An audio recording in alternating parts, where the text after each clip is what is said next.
to be a day that I'm probably, a lot of people are not going to agree with what I'm about to say. But I just really, oh, thanks so much, Shauna. I really feel like I got to talk about this. I was afraid to talk about this particular topic, but because I know a lot of people are probably not going to agree with me, like for real, for real. Uh, but I think that, like, honestly, we got to talk about it because what's going on right now, in regards to like kids, and I think that it's a big problem of what's going on with kids, and I think that there are a lot of people that are not willing to admit why the problems are happening, why kids are getting worse and worse and worse. There's a reason for it. Yeah, so I just want to say, first of all, political correctness is ruining our children. Adopting a lot of white tea ideologies on the way children should be like raised and treated are doing it. And somebody said poverty. I don't necessarily think that's the truth because there are a lot of white children that come from good homes that are equally as bad as what's going on in this particular instance of the Chicago mother. It's white kids putting their parents in the dirt and doing all type of stuff. So I wish that we would not address poverty necessarily as a reason why the bad actions of these kids. But it's something else though. Hey, how you doing, Fana? Hey, how you doing, T Scorpio? Hey, how you doing? I really wanted to talk about this, like, honestly, because what the is going on, man? Like, for real, for real. And I had already heard about the story, right? But I didn't see the video. Hey, how you doing, Whitney? The reason why I came back is because of the video. The video.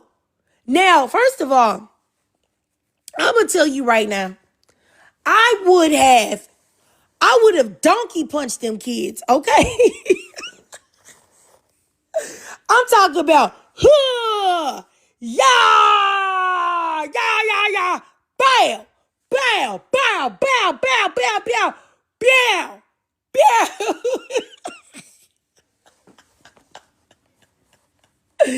Oh my goodness. And I'm really not playing either. You know what, y'all, you know, I joke around a lot with y'all, but I am not playing at all. I would have punched them kids. Elementary, if you grown enough to hit me and hit my kid, and it's a lot of y'all all getting punched. I'm talking about knocked out. I'm talking about I'm hitting y'all like I'm hitting a grown woman or man. You getting knocked out, bro. For real, for real. But you know what? Like I said, I really do believe, I'm not for sure if this woman was pregnant, Miss Good News. I'm not for sure. Sorry, y'all. I'm sipping this tea. But I'm gonna tell you right now, okay?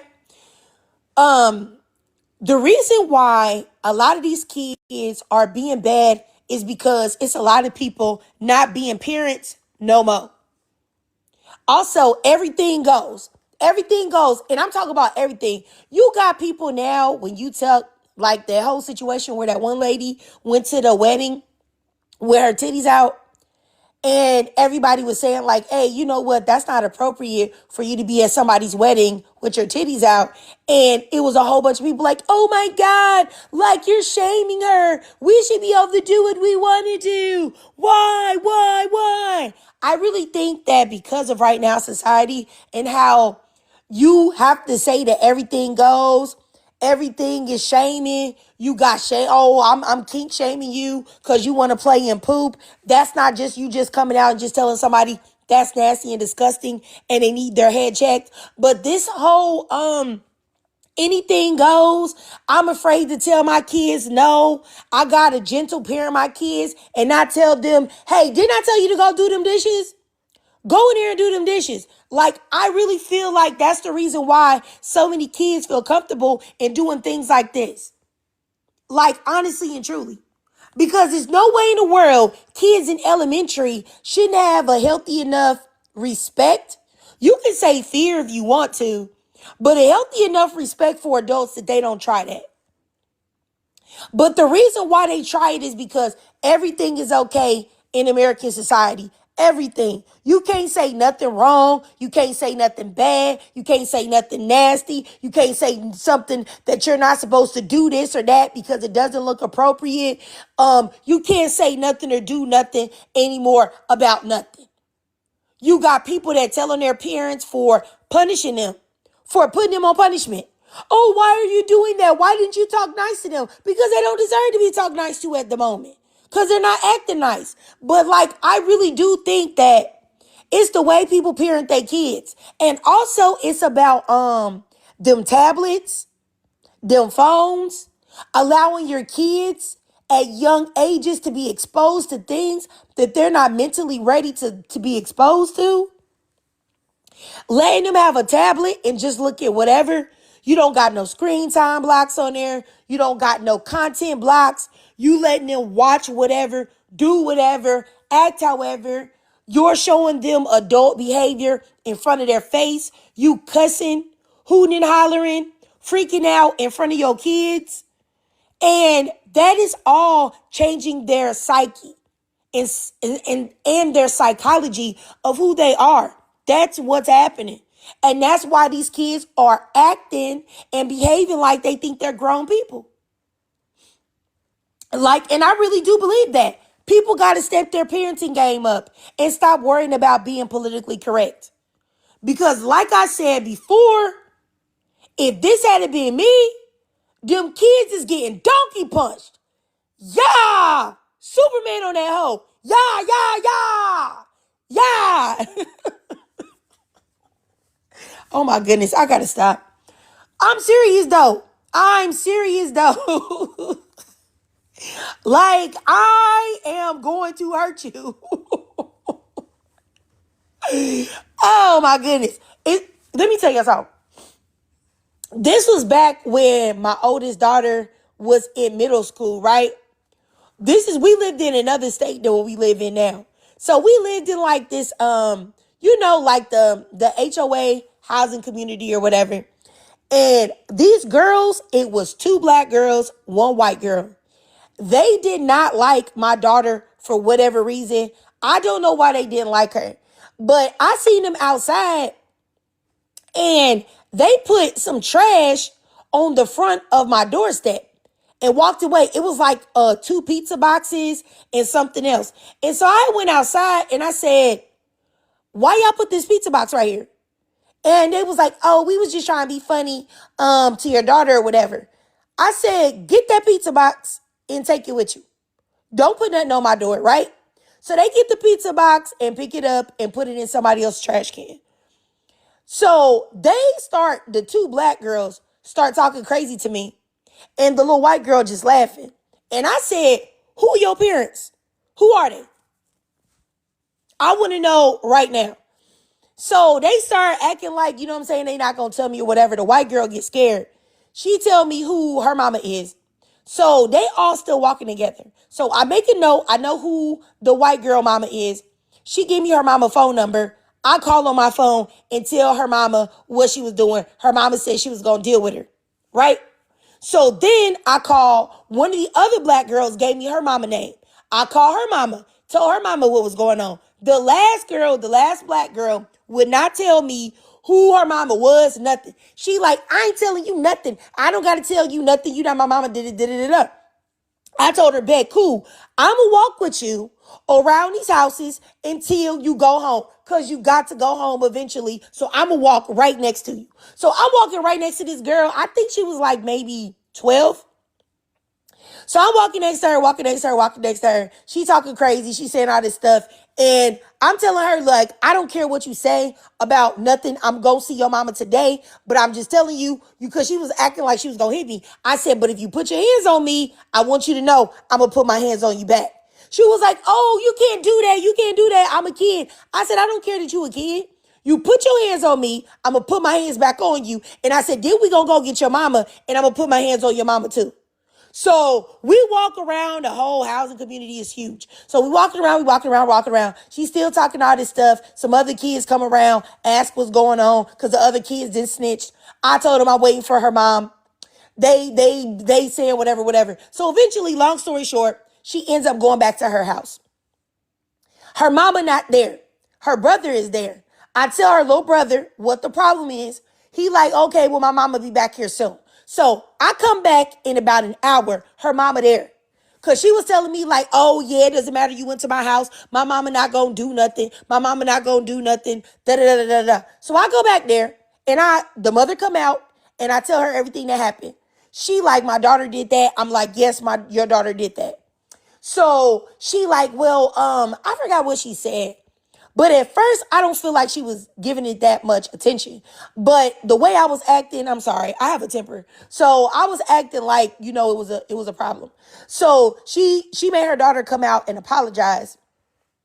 And I told the mother, I said, when my daughter go back to school on Monday, I don't want no problems with your daughter. Like your daughter trying to say nothing to her, try to bully her, whatever the case may be, because then we going to have a whole nother problem and I'm going to have to come back to your door. So make sure you talk to her and you tell her, don't say nothing to my daughter.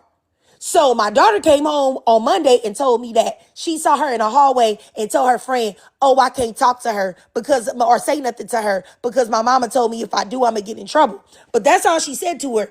And I really do think that the mother, you know what I'm saying? She was like younger. She just looked totally disinterested in everything that her daughter had going on. The only reason why she even had her daughter apologize is because I am a 5'11" woman. I am very tall. I look like I don't play no games. So I believe she only said it because she didn't want me to like crash out. But I do believe that a lot of people's parenting is very neglectful. It's very trashy. And it's very, I'm going to let my kids do whatever they want because that's what society said nowadays is okay for us to let kids do whatever they want to. And I really do believe that's why these kids are acting up. I don't think it got nothing to do with being broke or poverty, like somebody said in the comments. I don't believe that. I don't believe that. Now you said if that lady in the video would have swung on them kids, she'd be in the wrong. Let me tell you something, Nayusi. I would have been in the wrong because as I said before, I am punching those kids. Bow, bow, bow, bow, bow, bow, bow. Huh, huh, huh, huh, huh, huh. They getting dealt with. I'm not kidding either. I'm not kidding. And JoJo, you doggone Flower Ranger, your kids out here unaliving people. So please stop it. Your kids are out here arranging for y'all unaliving. Please get up out of here. Honestly, let me block you. Let's see here. Nay says it's no deep thought going into parenting. Most of those parents are in survival mode. I mean, I agree with a point of that. Yeah. Oh, now you see, sis, I know you didn't. I was just being funny, sis. I was just being funny, now you see. If I'm saying your name correctly, let me know if I'm not. Let's see here. Alabama, you said no adult is knocking at my door to lie on my child because I'm on his behind for acting a fool. I understand that. Jagoon, you said I'm above a certain age, but I would be using this for real. Using hands and feet. Oh my goodness. Let me read y'all comments. Let's see here. Dream Weaver, you said you have to work with their parents. The parents are just as atrocious. I believe you. I didn't see some of these ghetto ignorant parents. And what they're doing is they're raising kids to be just like them. For sure. Honestly, I know exactly what you're talking about. For sure. Let's see here. Yeah, because my daughter, she don't be fighting and doing none of that crazy stuff. Like, I have good girls. I'm sorry. And if that offends somebody, I don't know what to tell you. But my daughters were raised with sense. So they don't even behave that way. They will be looking at kids like this, like, oh my, can somebody get the police for these children? Like, for real. My daughters are not like that. At all. Yeah, that's what I was saying. Now you see, like about kids acting up in high school and poverty not being to say poverty because it's kind of like a way to kind of like push it on like black people and make it like it's just like us exclusively or like poor black people that are acting up and it's just these wicked black people. You know what I'm saying? And I think Nay made a good point too, is that they don't disappear. They turn into harmful adults. I agree. I feel like if you're a kid and you are this violent at such a young age, I don't believe that that's going to go away at all. Nope, I don't. Let's see here. Come on, Courtney. You said they had no conscience, no fear, no pause. Yeah, I feel you. I feel you. It was like when I was a kid, it would have never crossed my mind to get with a group of kids and attack a mother and their child. Never would have even, I wouldn't even thought of the possibility of doing that. I feel you, Britt. I feel you, Britt. You know what I'm saying? I'm not trying to say that like people need to start beating the brakes off of these kids, but I do believe that something in the parenting process is broken down. And that's the reason why the kids are acting like this. And I do have my thoughts on it, but I don't know how politically incorrect y'all want me to talk. So, hey, supervillain, how you doing, sis? Hey Trey, I'm up for a short time today, but hopefully a good time. This particular story, I just spoke with my daughter about this. It was really sad. I have a high school junior, and even out of her mouth, she's like, I know sometimes we can like participate in the hijinks and things like that, but she was basically like, kids like this are not afraid of their mama. And she was just saying, Mom, I'm afraid of you. If anybody ever had me on video doing something like that, I will unalive.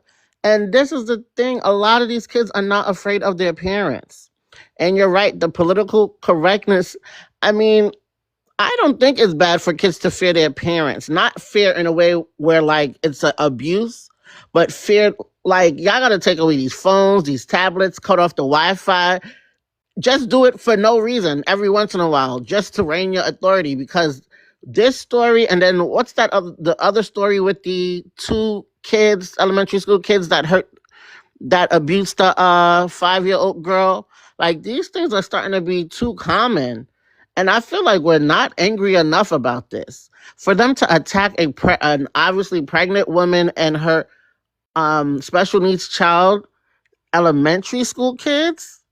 I'm thinking back when I was in elementary, we could never ever do something like this. I don't know how you feel about it. Do you think like parents should be held liable since like these are school age kids? Because again, like that other story with the 5-year-old, I think they put the kids on house arrest and people were upset because they felt like it wasn't a bad enough punishment. But then they're like, how do you punish an 8 and 9-year-old? I don't know what y'all thoughts are about that. I mean, I don't know. Well, if y'all want me to be real, if those kids did that to my daughter like they did with that 5-year-old girl, I'm going to the parents' house and they getting fucked up. I really don't even know what to say. I don't care that they said they didn't do it, their kids did it. You're getting fucked up. Like there's just no way I'm not doing something physical to you, and I'm just being real. Something's happening to you, period. There's no way I'm going to be able to, my spirit's not going to is not going to sit right until something happened to you. If you think your demonic, devilish, satanic children are just going to be on house arrest after they did all this to my baby and you just going to be chilling, like, no, you're not going to be chilling. Something's going to happen behind that. What? I'm not going to say because we're online, but I'm just saying, yeah, something going to happen. Somebody's teeth is getting knocked out, period.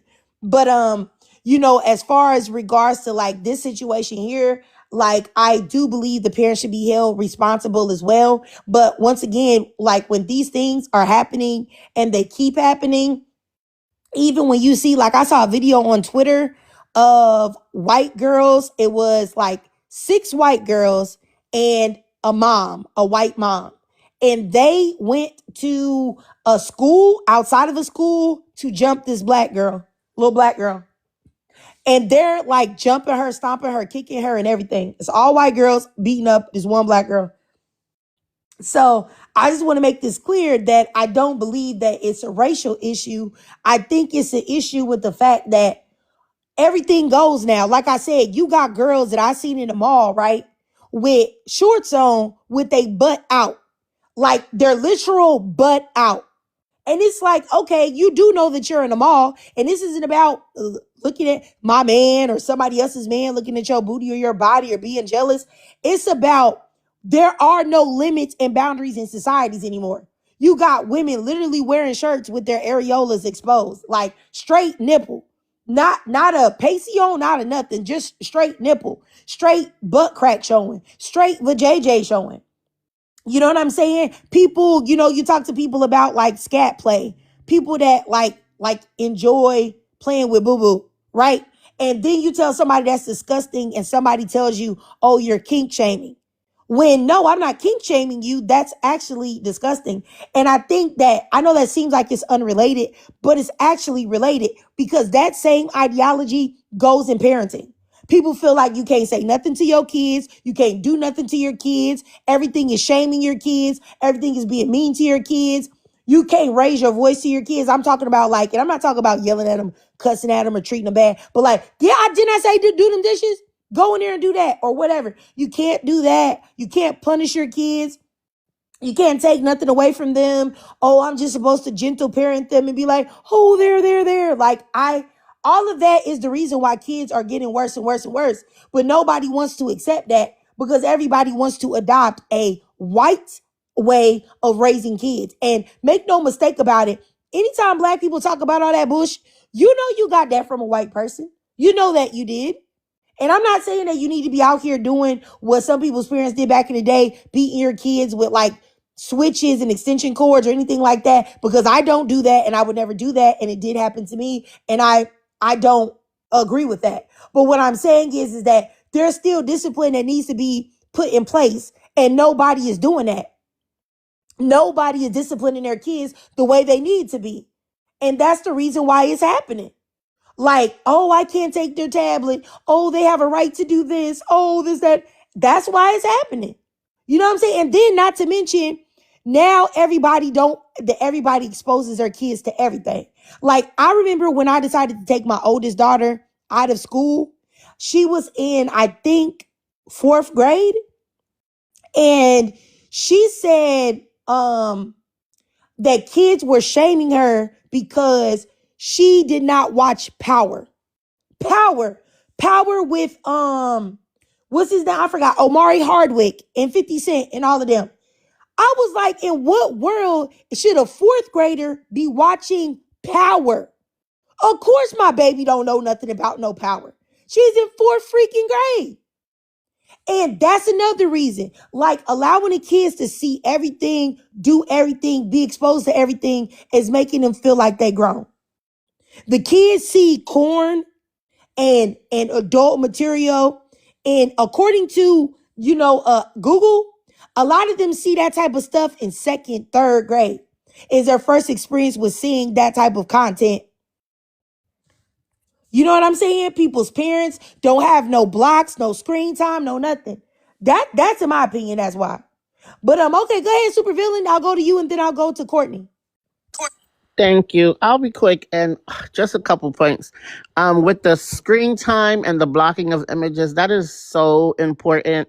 My first encounter with inappropriate, I guess, viewing material, I was literally in 4th grade, and it wasn't something I was looking for. I remember the thing completely. I used to be called Knuckles because I was very good at braiding at a young age. And I don't know if y'all remember the AOL chat rooms and stuff like that. Anyway, y'all remember we used to be in the AOL chat rooms and things like that. That I'm aging myself. I'm an elder millennial. And I remember one person was like, oh, your name is Knuckles. Why don't you go look up something else? And I went to go look up something else and bam. That was my first encounter. I wasn't even looking for it. You can be influenced by other people. On top of, I wanted to say with the parenting thing, I never hit my daughter. I've had a daycare for a long time, so we had to develop like ways on how to discipline kids, obviously without hitting them. But I'm not gonna lie, the last part of my career with that, the things were getting ridiculous. You can't put kids on timeout. They said that causes isolation. You can't like give a reward system because it causes isolation. All these things that you would do to like punish a child for bad behavior, you weren't allowed to do it anymore because they said it caused isolation. They said to just let the kids have their quote unquote episode and then reinforce them when they finish. I thought that was so ridiculous. I'm since then have not been in childcare anymore, but I feel like you're right. A lot of these quote unquote white ideologies is ridiculous. I feel like kids should have some type of fear and respect, and you have to instill that early. If you're a parent that doesn't, let me tell you something. Cutting off the Wi-Fi, cutting off the phone or the tablet works wonders. My daughter isn't somebody who gives me a lot of trouble, but I have to say something more than once, like pick up your room or get your laundry in the washing machine or something like that. Cut the Wi-Fi. It will drive them insane, and they'll do everything you need. At least with my daughter, I started early though. Things like cutting the Wi-Fi and taking their phones away is important. I think a lot of parents are too inconvenienced with raising their children, and they expect the school system, the same school system they complain about, to do it. This story is really, really disgusting. Everyone in our community should be talking about this. This woman and her child deserve justice. And I'm gonna say one thing, as somebody who has also dealt with parents, it's hard to talk to these parents about their kids because they'll be ready to fight you. Them and their kids will be ready to knock your head off. So I don't know what the solution is, but I know this is very, very disappointing. I'm yield there. All right, I got you. I got you, super villain. Go ahead, Miss Courtney. Let me send you a request to turn your mic on. Are you there, Courtney? Okay, yes, sorry. I had to turn my mic on. She made some really fabulous points that kind of coincide with some of the things that I wanted to say. I think one of the big problems is a lot of parents don't view school for academics. They view it as just a glorified daycare. Right? They send the kids for those 8 hours, and for those 8 hours, those are the teachers' problem. They've never met the teachers. They don't know the kids' teachers. They're not there. And then exactly like she said, if you talk to anybody who works in education right now, anytime they try to talk to these parents that, when the kids are causing behavioral problems, the moms don't want to fight them. You know what I mean? You can't correct anybody's child. You can't say anything to anybody's child, right? And these are people that we're uh, trusting to educate our kids, and they're not getting an education. Another thing alongside with like power, I don't think it's power, babe. I think it's that Zeus network. I think Lumel from the Zeus network will pay for his crimes. These kids are sitting around watching baddies every weekend, and that has become what they look up to. That has become the new it girls for them. These kids are in elementary school, and they can tell you every single thing that is going on baddies, who everybody is, what they're doing, and those types of things. I don't know. It's like they don't have anything to look up to. In my day, we had a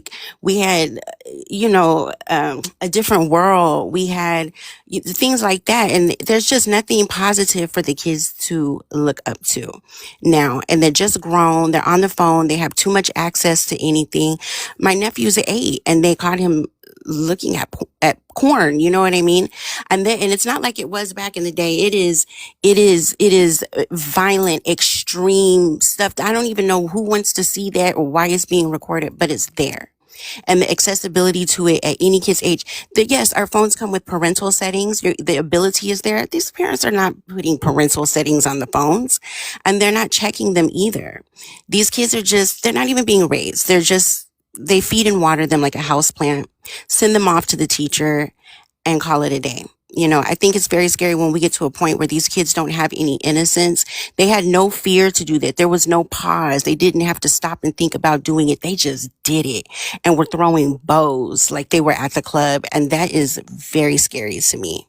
We're really in, I know the old people used to say, we're really in some dark times right now.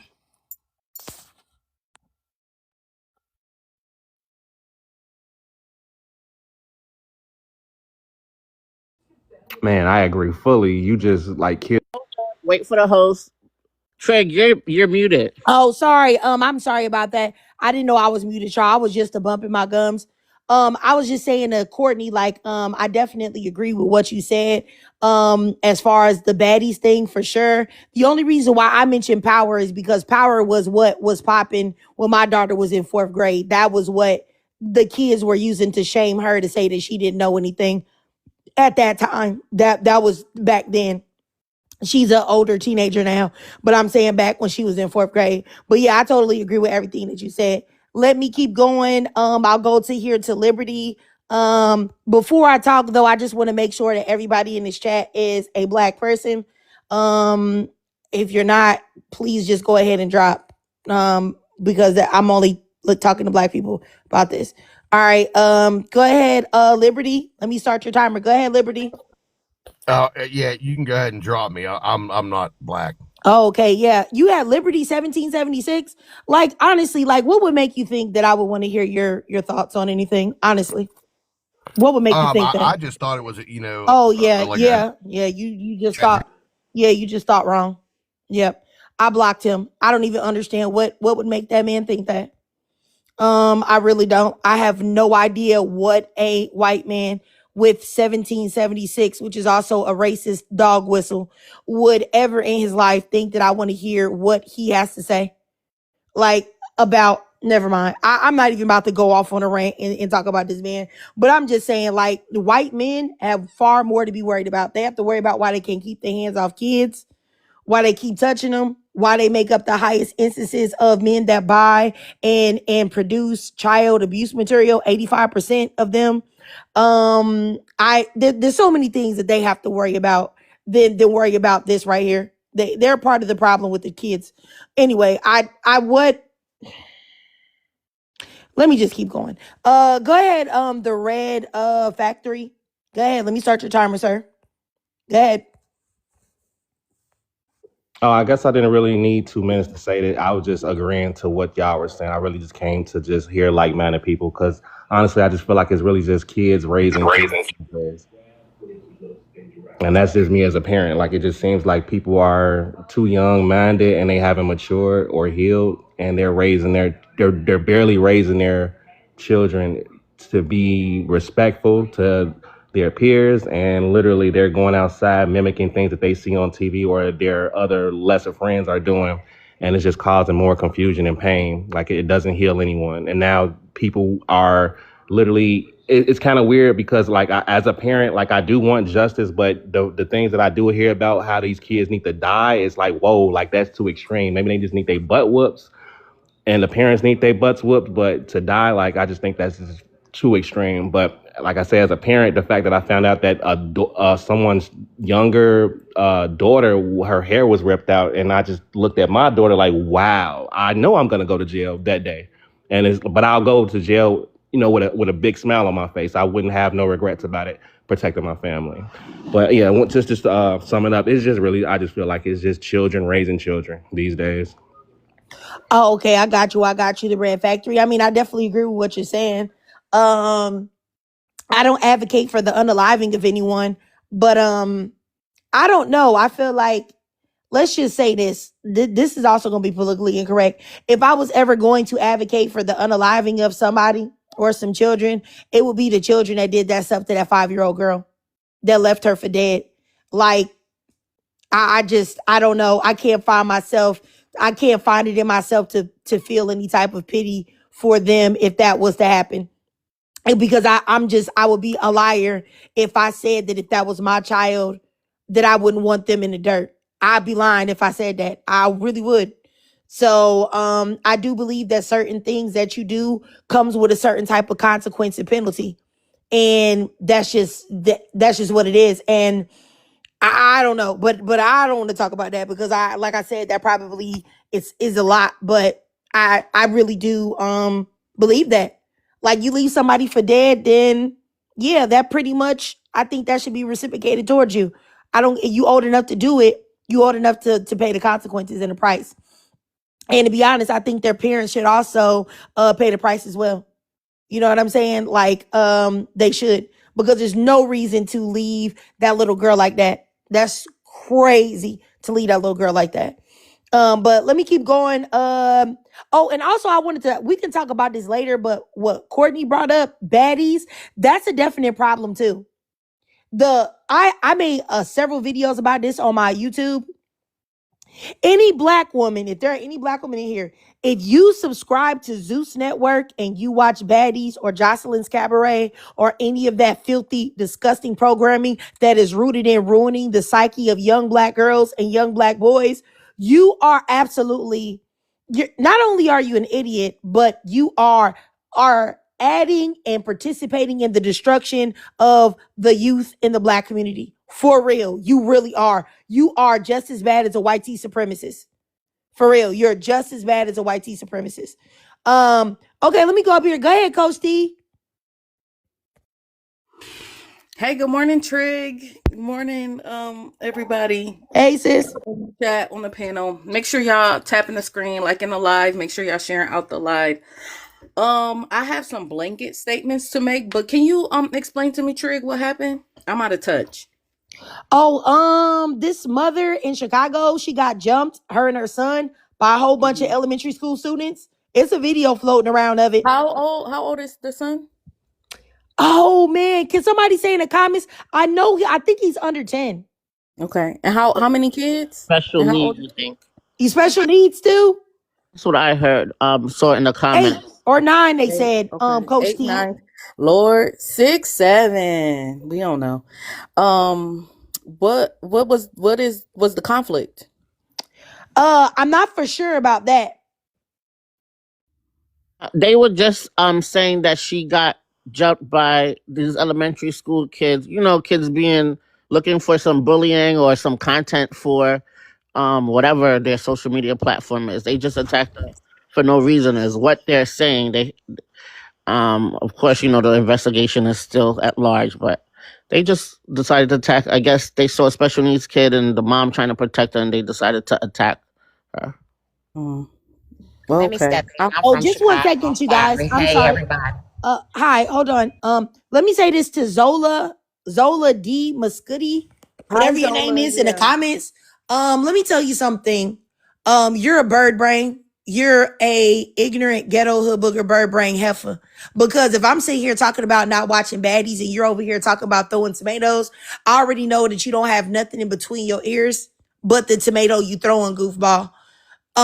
So please get up out of here and go, I don't know, go get you a pickle with some Kool-Aid on it or something like that, because I'm sure that's the type of stuff that you're into. Get up out of here. Thanks. I'm gonna go ahead and block you.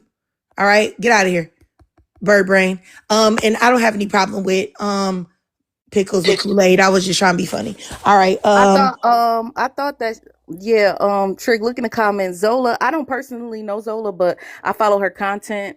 So I thought she was throwing a tomato because I said 6, 7. I thought so. I said it to be funny. Okay, I got you. Cause she was up there talking about no, she's not. When I said whoever supports baddies is an enemy to and is pushing forth white tea supremacy. Like, I just feel like at this day and age, I honestly do feel like if you're a black woman and you're looking at baddies, you're looking at black women literally be violated and manipulated to fight and attack each other for the world's enjoyment, for them to call black women wild animals that only care about fighting and just good rat behavior. Like, why would you pay to see that? And do you realize that when you pay to watch that, all you do is encourage them to make more of that? And baddies is literally affecting real black girls in real time. Like, I've seen this with my own eyes. Like, baddies is really affecting black girl psyches. You know what I mean? And I feel It's like if not we just little support that, girls. It's grown women too. And I was talking to yeah, somebody yep. about that the other day. Is that Mm-hmm. as grown BLK women, there's been a bit of a kerfuffle amongst certain TikTok black women TikTok creators on TikTok, and it was very like baddies behavior of like, let's just be in conflict with each other, which is, you know, like everybody's not gonna like everybody's not gonna always get along, but the way that we engage each other and the way that we approach our relationships and our conversations is it's very just, let's just be in conflict and no sort of like resolution. Like what's the point? Are we going to agree to go our separate ways? Are we going to try to navigate this space together? Are we going to or are we just going to sit here and just fight with each other and like be baddies and yell at each other about everything? Like it's just really pointless. But Miss Shay up at the top said that you from Chicago and you know more. Yes, I am. Hi, ladies and So yeah, so panelists and Trig, I gentlemen. just wanted to let her speak more on the details of it because I'm really not familiar with the story, and I'm sure there's 100 people in here. We only have 5K likes. I mean, come on, y'all, tap the screens and get the likes up for this space for us as Black women being able to come together and talk about and have these conversations. So go ahead and keep tapping the screen. We in here. You can go ahead, Miss Shay. So these kids had been bullying the little boy for the past 2 years. The mom let the school know. The school never did anything about it. So that's where all of that kind of like stemmed from. I don't believe that her kids are special needs children, but she is a sickle cell patient who was definitely in crisis at the time of this incident occurring. Just so the people, I see a lot of people keep saying different things or not understanding that it wasn't just a random walk down the street and they attacked her and her kids. They had been bullying her son for 2 years. Okay, thank you, Shay. Do you know the ages of the kids? I How old the believe son that was her and the son was children? like 10 years old. Okay. There was a part of the video that was like cut off, so they basically started it from when they hit the little boy in the face, but there was video before that. Like they were following them for blocks, like basically following them home. So it was like a bunch of children. Like I haven't seen the video. Somebody in the comments said watch the video. I don't watch stuff like that. I'm not into trauma corn, so I don't like watching stuff like that. So I'm not familiar with how many kids it was. I wish I never watched the video.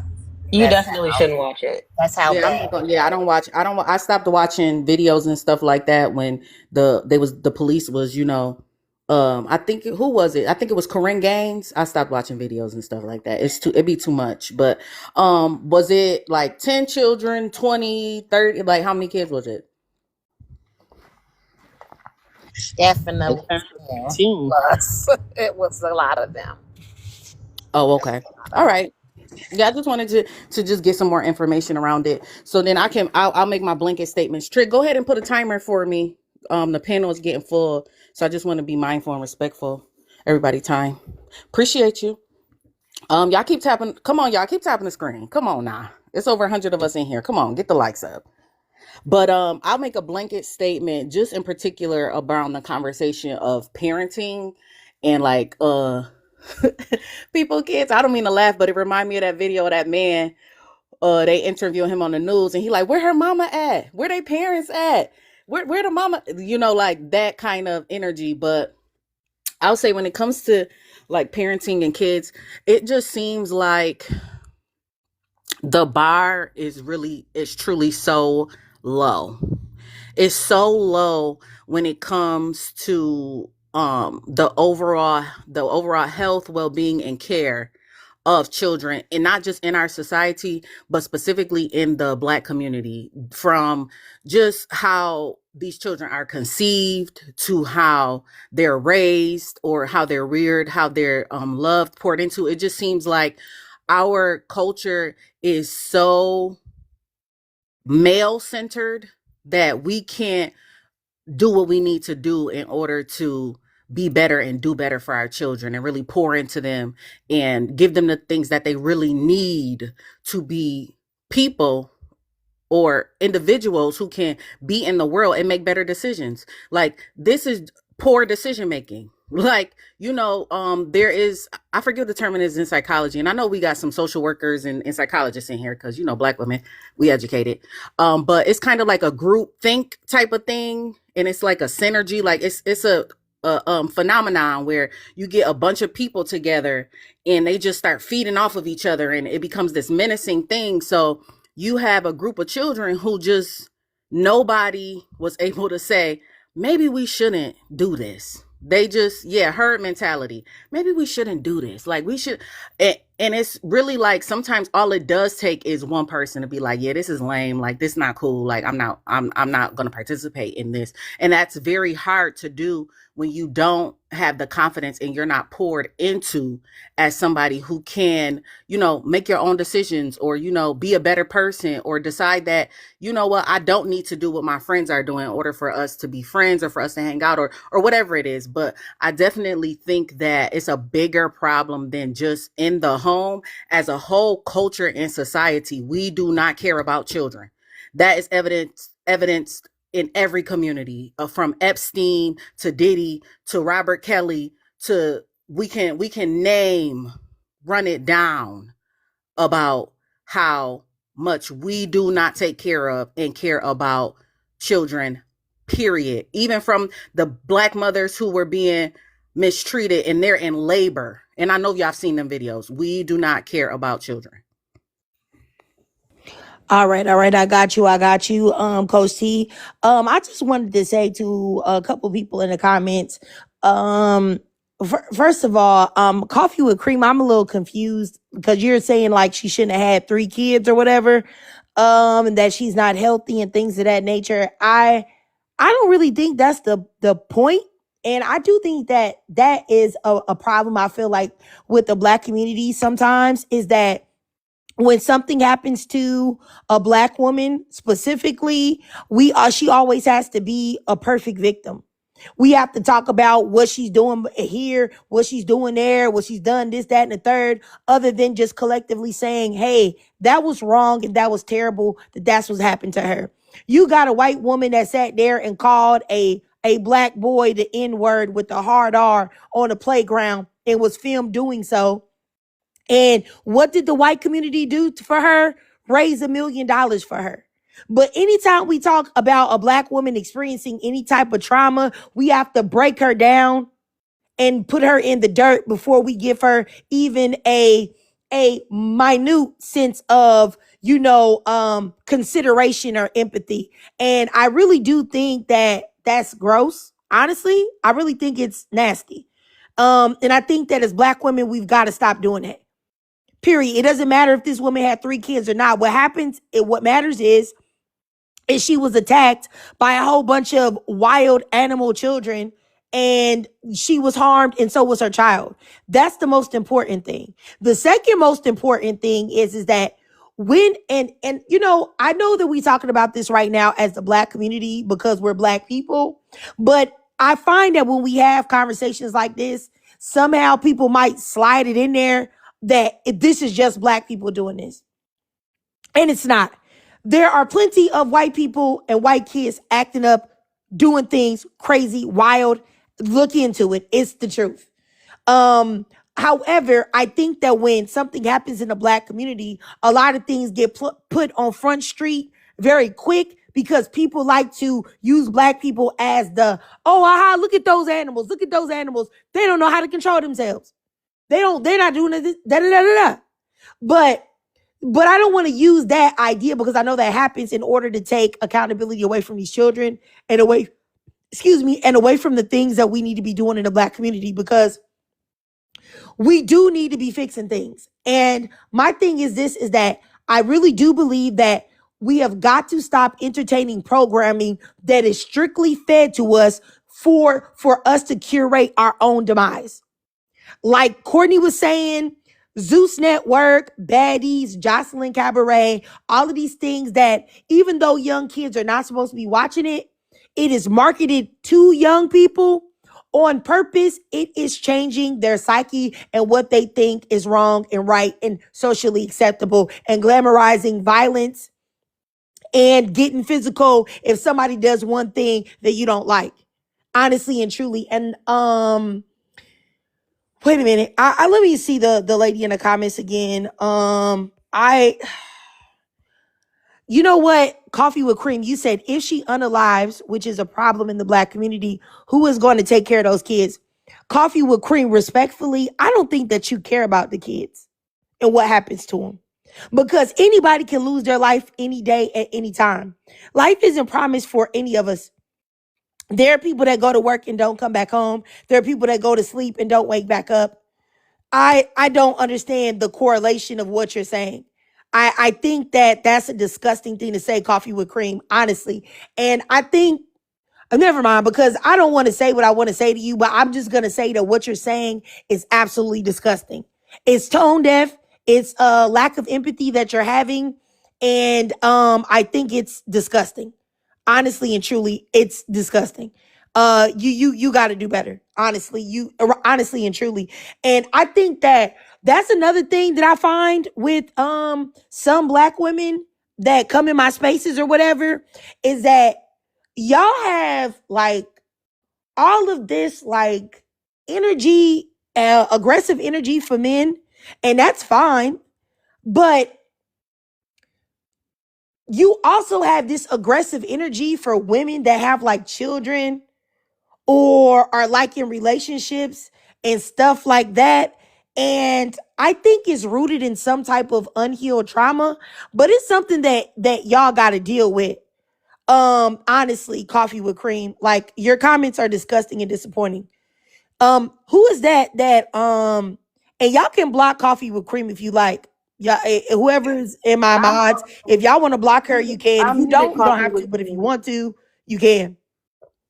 Oh, I muted them because you're not gonna be doing all that keyboard thugging in the comments. If you have something to say, you can come up on the panel. And then my thing is, she also said coffee with cream.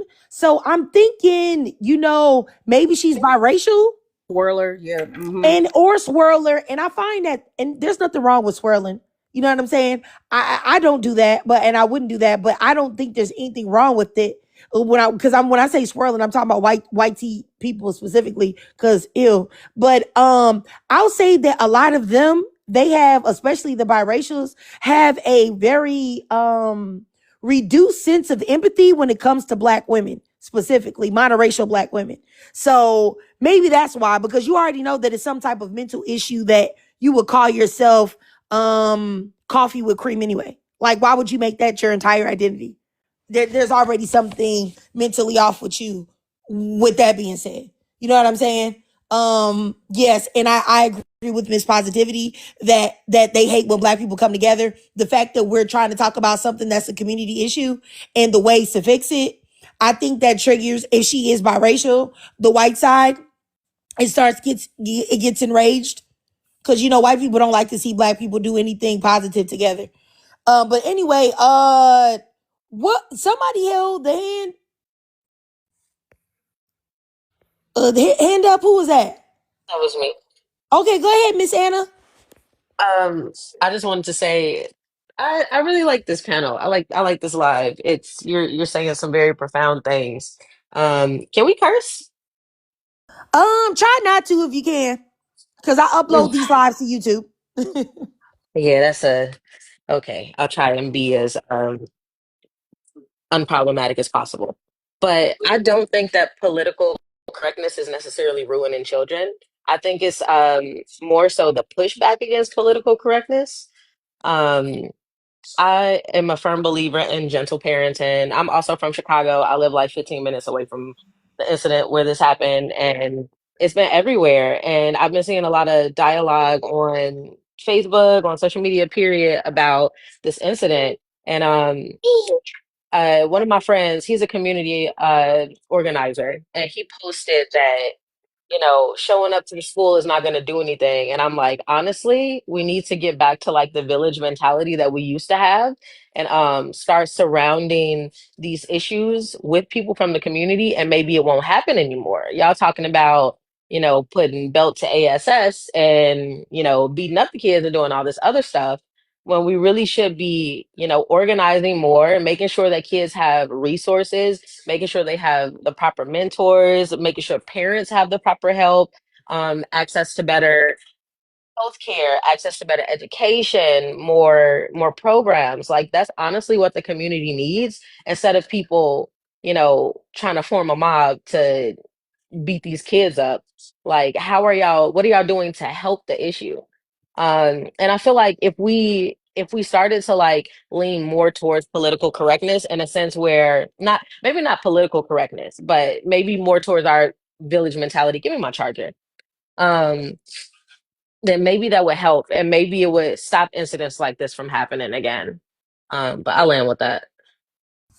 Okay, all right, I got you, Anna. All right, let me go up here. I'll say something after all of this, you guys, but I'm gonna go up here to Dia, because Dia had wanted to get in the live. She was asking in the comments. Go ahead, Dia. If I'm saying your name right, let me know. No, you are. I kind of agree with Anna.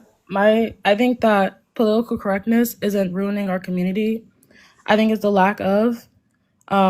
Because I feel like we also have to keep in mind, like, these are children that are being pre-exposed to like violence and just toxic, unhealthy homes. So they think that the violence and they think that behavior is normal. And I think if there was more political correctness and them being taught that, hey, these behaviors aren't normal and they aren't okay, and you can't assault people and you can't hit people because it's wrong, I feel like it would be less of these incidents happening within our community.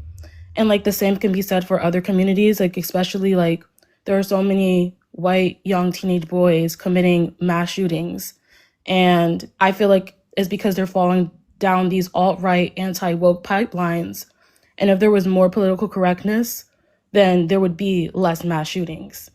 I think political correctness has been completely like hijacked and the meaning has been taken away because we Dia, allowed. Dia, you have to use TikTok friendly language, so pew pewings or but you Oh, I'm can't say sorry. the S word. Yeah, Sorry. But I think that the term political correctness has y'all been like keep tapping the hijacked. screen and drop some fruits in the chat.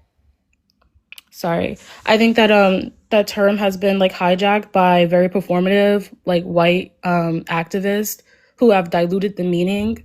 So now is viewed as something negative instead of a tool to actually dismantle white supremacy. And that's just kind of my take. I think these kids need resources. They do need to be held accountable for their actions 100% because that was a sick pregnant woman and that behavior is not okay. But I think what they need is we need a cultural shift. And that comes with political correctness. Like baddies isn't politically correct. That shit is brain rot. It's toxic. And I feel like if we just started uplifting more positive things in our community and giving positive reinforcement to the youth, I feel like these issues will eventually die down. And that's kind of where I stand. Okay. All right, I got you. I'll say this. I understand what you were saying. And I don't think I think there's merit to what you're saying, but I also disagree because I do think that political correctness, now, whether you want to put that on like liberal whitey people or even liberal black people, because there are a lot of radical liberal black people that I also feel like are very problematic in the things that they accept and they want other people to accept. But I definitely think political correctness plays a part in why a lot of society is in the gutter right now. You have people that will tell you that you can't tell your kids like, hey, get in there and do them dishes, or hey, do that. Oh, you got to talk to them nice. Oh, you can't punish them. If you punish them that way, it's wrong. Or you do it this way, that's being too mean. That's going to ruin their psyche forever. I've literally seen people talk about how they were put on punishment as a child and that's ruined them and they feel so bad because their mother did something and put them on punishment. And I'm not talking about corporal punishment either, people getting spankings or whoopings or anything. I'm talking about regular punishments. And I think that the fact that everything goes in this society, there's no, everything is goes. You can't tell anybody anything about anything. Like I said earlier, you see girls in the mall right now with their butts out, like their entire cheek out. You tell somebody, hey, you know why you got your butt out? What are you talking about? It's my body. It's a right. It's my right. Why are you trying to shame me? Are you old and washed? Or you care about your man looking? No, I mean, that's just normal decency that you would want to not expose your buttocks in a place where people are at or expose your areolas outside. You going outside and I just see your whole nipple, your whole areola, not the pasty, not just straight nipple. And I think that a lot of this stuff, and like I said earlier, with people, with this whole kink shaming, you got people out here playing with doo-doo. You tell somebody, hey, why are you playing with doodoo? You're a sick person. You're sick in the head. That's demonic. You're a devil. Why are you doing that? That's absolutely repulsive. Oh, you're kink shaming. It's a lot of things in this world that now that used to be back in the day that you could say, hey man, that's weird. That's wrong. You even have women right now. I think it's a perfect example of people talking about Smex work. Smex work is great work. Smex work is great. There's nothing wrong with the woman selling her body for $40. That's empowering. No, it isn't. And back in the day, everybody had the sense to know that.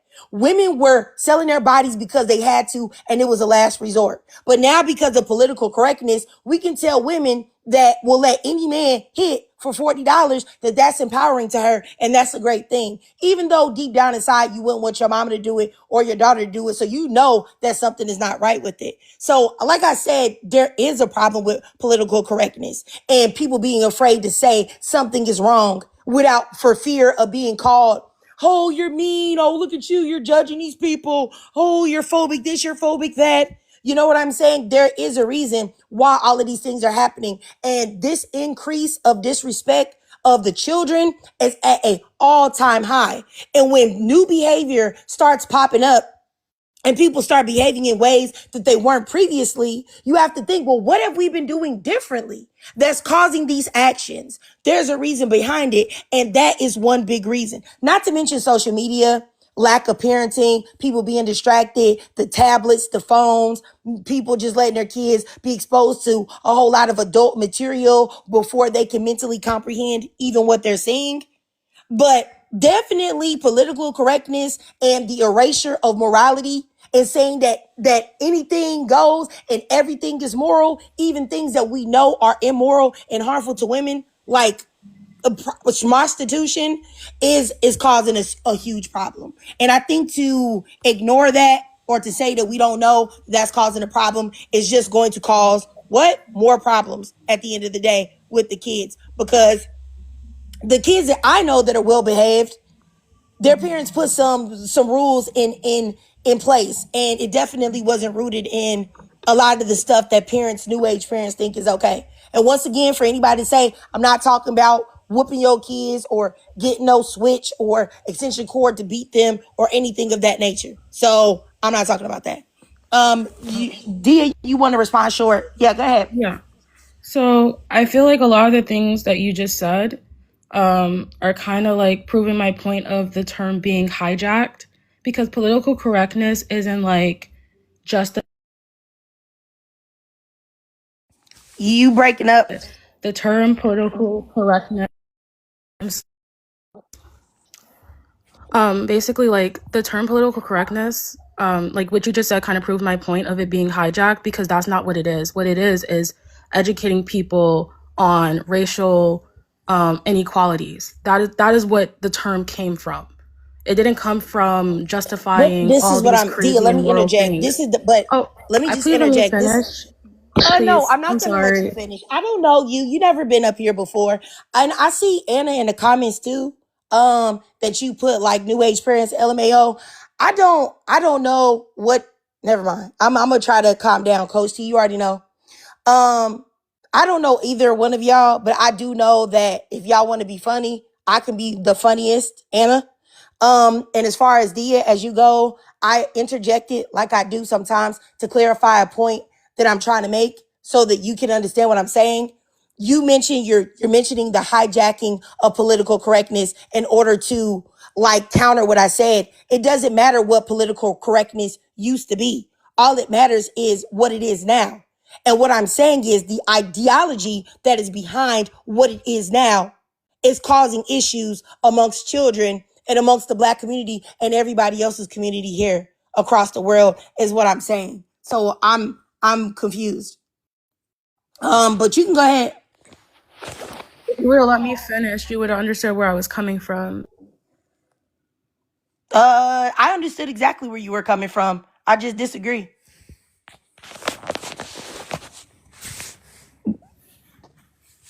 Okay. Anna, I'm gonna go ahead and block Do you you. want to go Okay. ahead and finish? Yeah, she can go ahead. I was waiting. Go ahead, dear.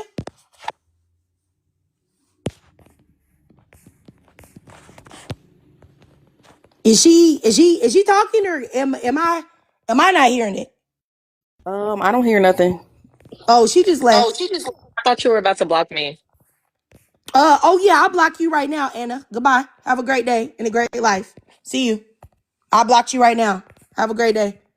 And Well, I'm gonna go ahead and block D as well. She's gone though. She dropped. Okay. Like I said, I find it to be crazy that we're having a debate, right? Or a discussion about it. As soon as we're having a discussion and I don't agree with what you say, now it's all of the now it's the problem. Like, and then the Anna girl that was just up here, she just said, oh, like, I really enjoy, I like what you guys are saying. But as soon as I don't agree on one point of what you're saying, now all of a sudden you want to be funny in the comments. It's like, okay, like, all right, go. Like, I could care less if but you either know one of what, y'all say. Trish? Soon as she said that, that immediately my red flag meter went up, because every time somebody come up saying that, they always start doing it all of a sudden. Soon as there is like a, oh no, I don't agree with that point, like it's like it devolve, like it just falls apart, like all of the conversation just falls apart. But I just want to remind everybody, it's 167 of us in here. Go ahead and keep tapping the screen and keep liking up the live. Show your host some love. Get the likes up. Share it. Share out the live. Send some gifts. It's not your turn to speak yet. Please, when you come up and join the panel, please mute yourself. Yeah, Um, I don't know. This situation just made my morning so Please mute bad. yourself. Wait a minute. Wait a minute. It's not your turn to talk yet, love. You're going to have a chance. Everybody, Trigger gives everybody a chance to speak on her panels, but understand that this is Triggered's live. She is the host. She gets the ultimate say so in who speaks, when, where, how, and why. That's just how it is. Point blank, period. If you don't like that method, then this probably isn't the space or the panel for you. And so, yeah, keep tapping up the screen. Everybody's going to get their chance to speak. Again, when you come up, mute yourself. If you are not asked to speak, please do not unmute yourself, So, yeah, and somebody said, don't let Tommy speak. I agree. Just drop him. But yeah, keep tapping the screen, keep liking the live. Whoever is next, go ahead, Trick. You can let him talk. Okay, all right, all right. I just blocked Tommy since y'all said don't let him talk. I think the first person is Jenny. Hi everybody. How you guys doing? Hey, how you doing? Good. So, you guys are asking people for their take on this whole situation with the mom and the kids. I was just on another panel, and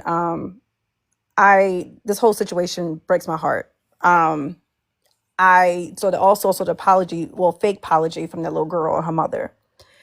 When I saw the mother's video about the situation, it was clear to me. I can't speak for everybody else, but it was clear to me that it's a parent issue for sure. That little girl knew what she was doing. Okay, in the 8th grade, you know better. Hell, in 3rd grade, you know better. I've seen a lot of people make excuses and, all that. No, there's no excuse for this type of behavior. This was disgusting. They could have killed that woman and her small children. They were small babies. And I have seen some people that say, oh, we need to be a dad and a hope. No, it does not need to be a dad all the time. I'm a single parent and I have 3 daughters, and one of my daughters is in college and senior, and no male influences in her life whatsoever to a degree. And my daughter's just fine. Parents need to start taking accountability. I'm sorry. And stop enabling, because what the mother did when that video was enabling, that little girl was smirking. She was smirking. And there needs to be some severe consequences on both ends, because I feel like parents that don't get the consequences think that they can protect their kids. No. I think once a parent starts feeling the consequences, they probably enforce more disciplinary actions for their children, because we shouldn't have to walk around in fear because they got managed devilish kids walking around these neighborhoods. And that lady was not doing anything to them children at all. At all. And the mother wouldn't get up here and speak, oh, she's in cheerleading. Okay, so if she's a leader, then how she's a follower? If she's a captain, then how she's a follower? So that right there is still not taking accountability for her daughter's actions, and it's sad. and disgusting and severe consequences need to start taking actions. And also these schools also enable this behavior, because apparently the mother said that her children have been being bullied for a while and they're not doing anything either. So they got a lot of adults basically ignoring this piss poor bullying behaviors, and now they think they can now attack people in the community because no one else around them, school or home, is making them reap the consequences. All right, all right. I got you, Jenny. I appreciate you. Let me go up here to Jaha. Yeah, let me know if that is, I'm saying that correctly. Go ahead, Jaha. What Janice said already, she said everything that was correct. You know, when I first saw it, I was so pissed this morning when I just saw the video. And thank God that this thing went viral, because maybe this thing happens on a daily basis, but they didn't think that this was going to turn into a serious situation. And, you know, I saw one person, they said Zoe Wade. They said it's a sophomore in high school, you know, and this type of situation is very heartbreaking for the mother. She traumatized her kids and herself. And to be honest, and then you see the parents come on. One parent came on, the girl was crying. When she was the leader, if you go back to the video, she was the main leader. No, but like she said, she was apologizing. If in my perspective, they should lock up the kids' parents. Exactly. Because I don't know if you guys are aware, but Georgia state laws are that if your kid Georgia has a state law that they initiated, I think this year, that if your kids get into any ultimatum, you're going to jail. Not the kids that if you come to the school want to fight, or if you come to the school causing problems, they will punish you for your kids, because it's true. Everything starts at home. What you initiate, what your kids do, it all starts at home. You know, we cannot say that it was we cannot say that no, it was peer pressure, just being a follower. Nope. I feel like it's the parents. Everything starts at home. And people who disagree, they are the main reason. Everything starts at home. How you discipline your kids, how you know, their upbringing, you know what I'm saying. Exactly. Yeah, it's the same thing in Georgia. And thank you. All right, I got you. I want to respond to Drea James in the comments. I'm asking you specifically, what's your ethnicity, Drea James? I'm waiting on you to respond and tell me. So I want to make sure that you didn't miss the comments. Okay, Drea James, I'm gonna go ahead and block you. Because I find that, and I'm gonna keep it real, that you tethers, y'all make a time to where you have a issue where Black American people specifically have engaged in some type of bad behavior, to then talk about how toxic Black culture is, and to then turn around and dog out Black people. And I don't like the fact that y'all do that, especially when y'all have a lot of problems. But yeah, I'm gonna go ahead and block you. You goodbye. All right, so let me keep going. Yeah, I'm gonna go up here to Demita. Go ahead, Demita. Hey everybody, how y'all doing today? Hey, how you doing? Good.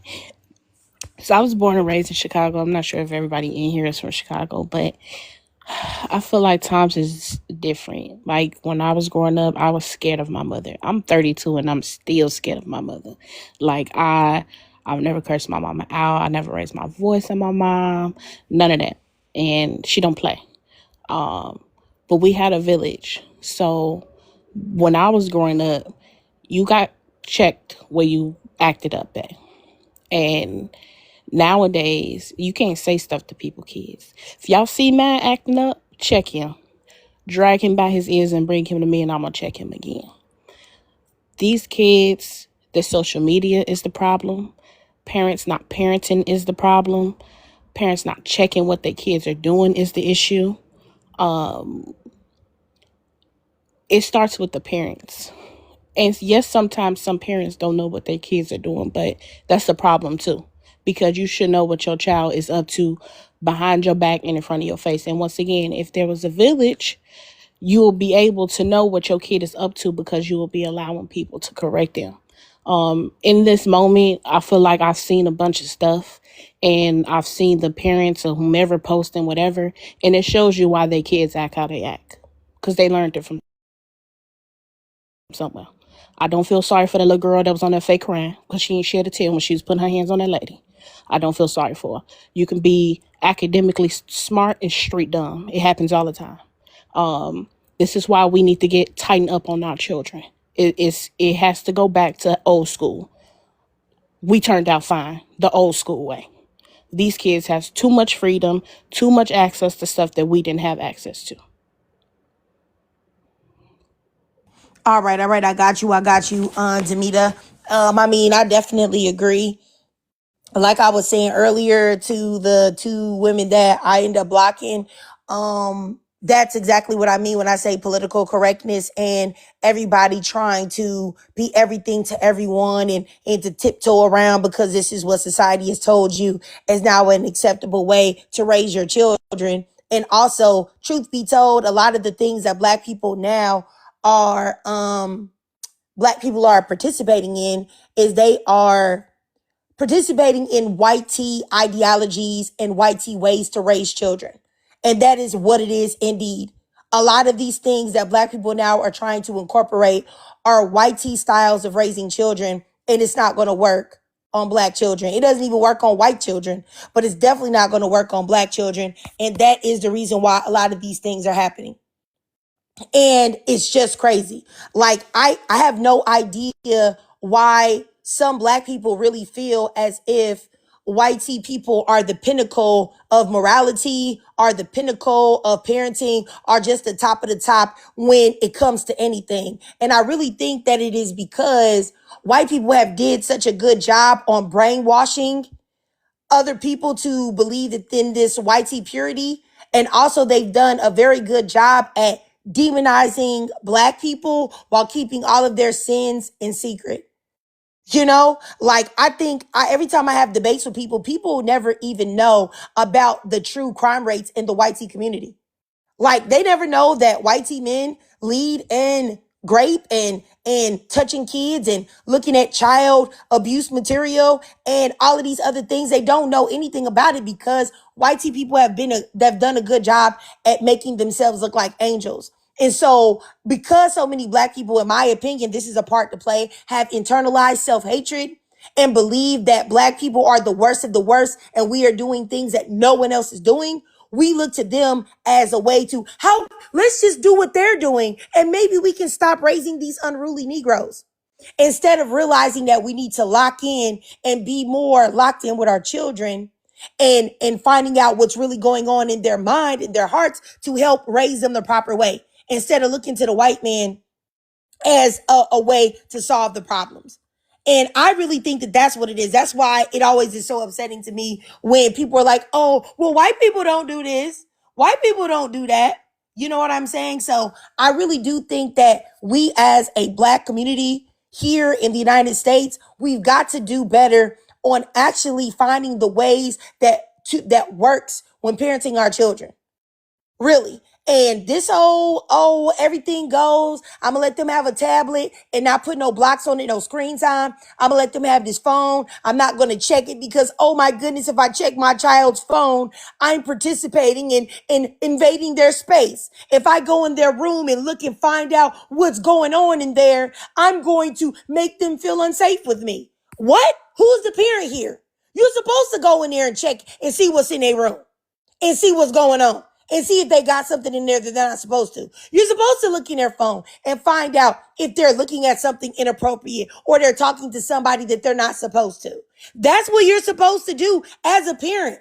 Like, honestly, but it's just like, I don't know. I feel like it's just so many things that we should know that we're supposed to do that we don't do because we're following behind white tea people and what they think is correctly and what is correct. And look at them. You really want to be like that? So why are you following behind them then? Anyway, let me just keep going. Mimi, go ahead, Mimi. Can I respond to it after Mimi? Oh yeah. I'm sorry. Just 1 second. I'll do Coach T and then you, Mimi.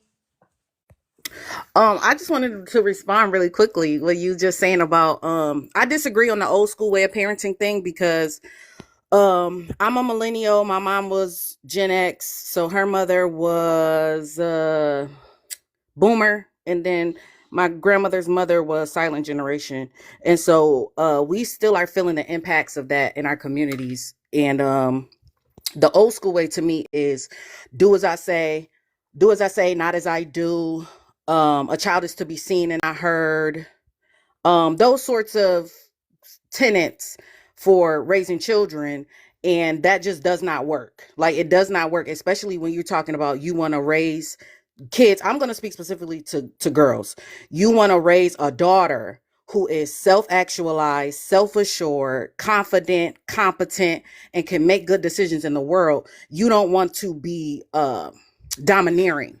You don't want to be constantly critiquing and criticizing everything that she does, and guilting her and shaming them into doing things. You want them to be able to go out into the world and make good decisions for themselves. Not, oh, well, what will my mom say, or like, what will my mom do? We're in a world now where children have to be able to, you're in a world where children have to be able to go out into the world and trust themselves.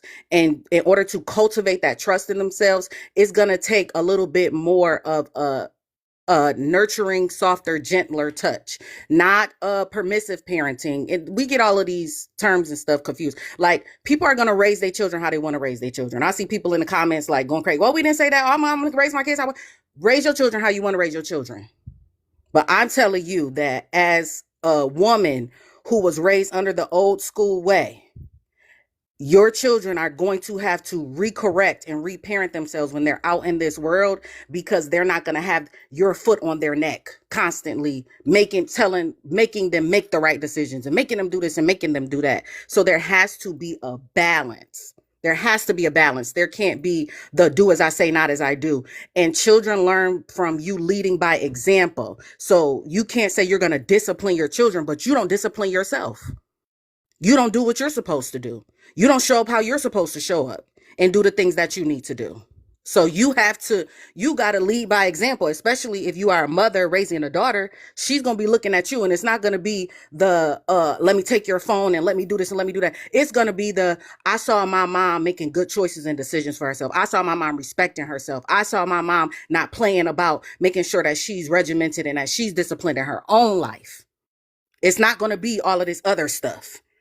But people are going to raise their children how they want to. Again, and I just want to say that the funniest part about this is we keep saying in the community, parents. The real tea is that if we're going to talk about parents, we have to talk about mothers. Because who are the parents in the Black community? Who is the village in the Black community? It's Black women and it's Black mothers. So who are we talking about? What are we critiquing? What's the criteria? What's the standard? What's the expectation? So that's all that I'm saying. And then I would also like to raise the fact that I believe Demita was saying she has a son. Listen, I have a boy and a girl. The way that they are being raised, or the way that with the things that they need, the ways that they need to be poured into, is different. It's different. So you have to be able to walk that line and balance what the needs are of your children by their personality, by their gender and their socialization, by their ages. So like all of these things come into play. You have to be a responsive parent. So the things that your child needs when they're a toddler is not going to be the same things that they need when they're 8 and 10 years old. It's not going to be the same things that they need as they transition into a teenager. It's not going to be the same thing as they come into young adulthood. And so like, you can't do the blanket thing. Oh, I'm going to be an old school parent. What you're going to end up doing is you're going to end up ostracizing and isolating your children, because if we're being honest, if we take a real look in the mirror at ourselves, at us old school parented children, there are things that we will struggle and suffer through because we don't want to hear our mama mouth. We don't want to call her and say, I'm struggling with this, or I'm doing it, because there has been no cultivation of relationship.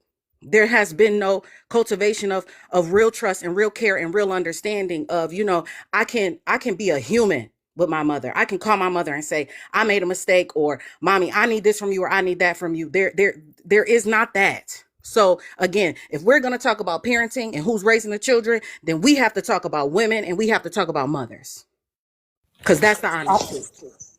All right, all right, all right. I got you, Coach T. I'll say here, I heard what Miss Demita said and I heard what you said. And I would say that I am probably in the middle, in between of what you guys are both saying. Now, I was raised, my parents were extremely strict. And they did believe in corporal punishment and a whole lot of stuff, you know what I'm saying, that I don't feel like was right. They did believe the like children seen, not heard, and all of that stuff. But I feel like me, when I decided to have children, that I wanted to do a mixture of old school parenting and then, some things that I realized didn't work out with me when I was growing up. And I think that I would say like fundamentally the bones of older parenting, I feel like is something that we should be doing. And I mean, I do feel like the kids nowadays have too much freedom. I literally have seen so many parenting videos of people talking about how you shouldn't go in your kid's room. You shouldn't look through their things. You should just depend on them to regulate themselves. I think that's insanity. I think it's also insane to give somebody a phone that is capable of doing really anything nowadays. You can communicate with anybody. You can look at anything. You can do anything, to give them that and not check on it and not look at it because, oh, I'm trying to give them their space. No, as a parent, you need to look at that. You know what I'm saying? I feel like. But should you be telling your kids that they should be seen and not heard and whooping up on them like they're slaves? No. You know what I'm saying? But I do think that there is a balance that we can get in when it comes to parenting. But I think that just disregarding the old way of parenting and just adopting the way things are now, I don't think that is garnering the best results with the children that are children right now in this day and time. So I do think that there's a balance that needs to be had in both of them. So I see merit in some of the things that Coach T said, and I also see merit in some of the things that Demita said as well. So I mean, because I would be lying if I said that I let my kids just run free, that I don't check on them, and that I don't tell them, hey, this is how this is gonna be. I'm your mother, and no, you can't look at that. No, you can't do that. You know what I'm saying? I told my kids, no, you can't look at this adult material. Like my daughter used to say, like when she was like 12 and 13, oh, well, I can watch PG-13 now. I'm 13. No, you can't.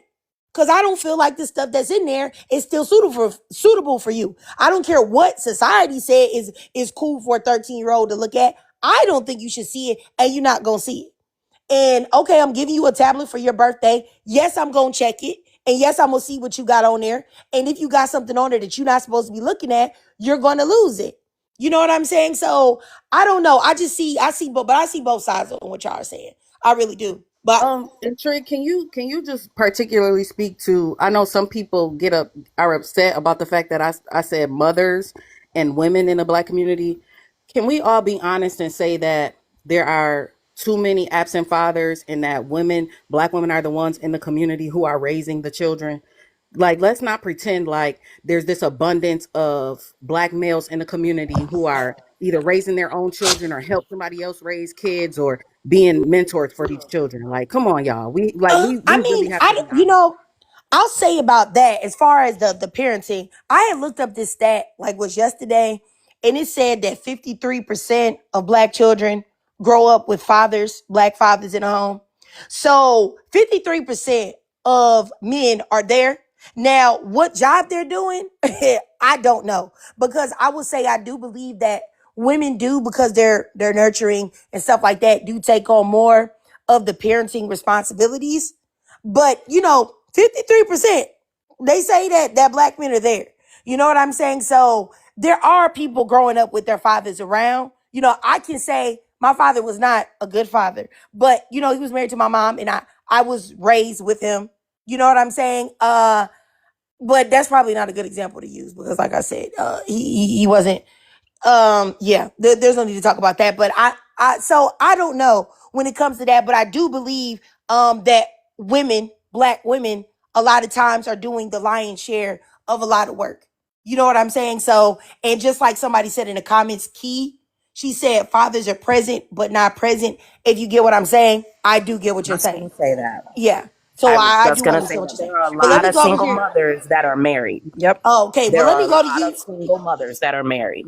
Okay, go ahead, Mimi. I'll start your timer, sis. Go ahead. You've been waiting patiently. Go ahead, Mimi. Now, to piggyback off of everybody, yes, we are not going to forget about the fathers that are active in their kids' lives. But in the Black community, moms rule everything. In my case, I don't know about everybody else's. But seeing as how we are the caretakers, even in society, if you really look around at other races, people come to us for advice. And I think when we raise our kids and we're trying to be this, and I'm talking specifically for Black mothers, Black women in general, we put ourselves out there to be a pinnacle of what we imagine our communities to be. And sometimes in that midst of trying to be something for other societies, we miss being there and being present and being accounted for our kids' behaviors. So with that being said, I think, yes, being 36 and, having, being a millennial and having, what kind of parents are they? Not Gen X. What is it?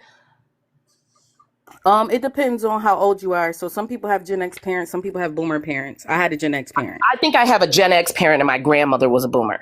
So, we were raised with, silence is golden in the house. You've seen, not heard. But with that, Black women are so evolutionary because we take old things, revamp them so they fit our lives. And that includes our children. The way that I was raised, I'm not raising my kids that way. I make my kids enjoy going to school, enjoy learning. Making friends is a huge part of that. And yes, can you be a flower? Can your kids be followers of bad behavior? Absolutely. We all were at one point. But we also developed the critical thinking skill of thinking for ourselves and not letting social media raise them or the streets raise them or TikTok raise them.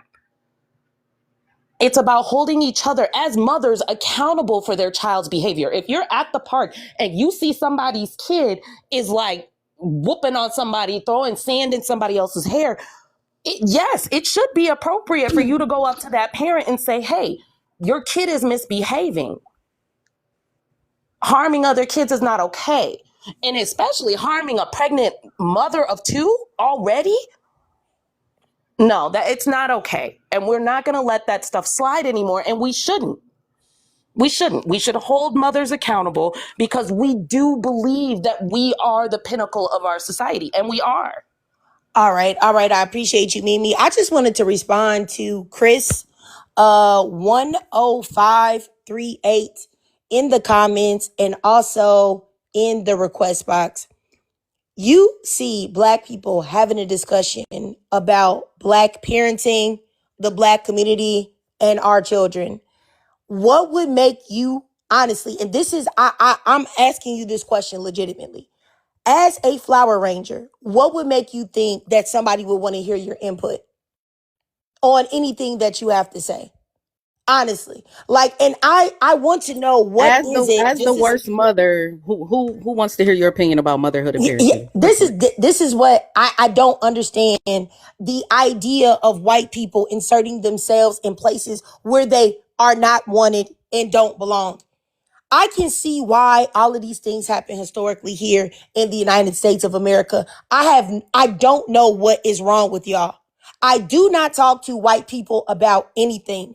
I don't want to hear your thoughts. I don't want to hear your opinions. I don't want to hear what you think about parenting. I don't want to hear what you think about my parenting or your parenting or anything at all. I don't want to hear any input from the what is it? The non-melanated, the lacking coloreds.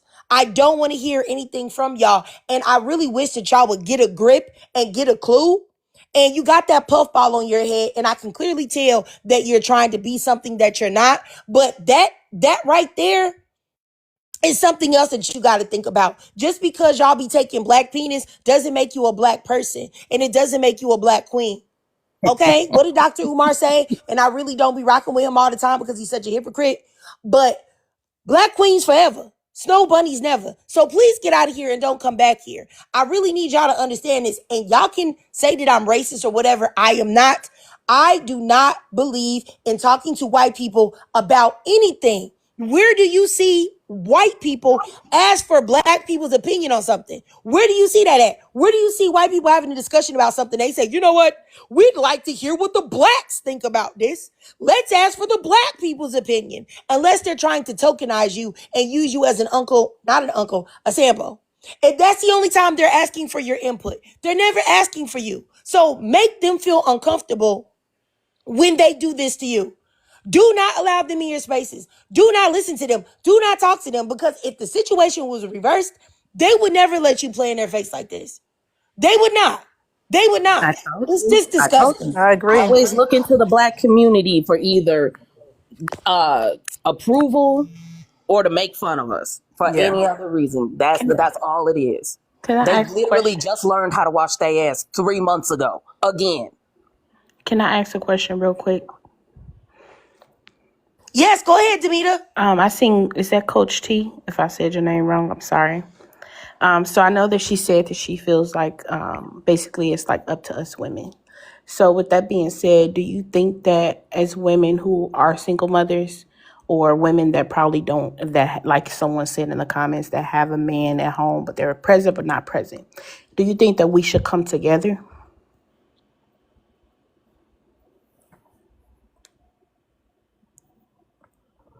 Was that a question for me? Mm-hmm. Oh, okay. I didn't know because I'm multitasking. No, you're But okay. the question, well, I do want to correct you in that you said, my statement was basically that it's on women.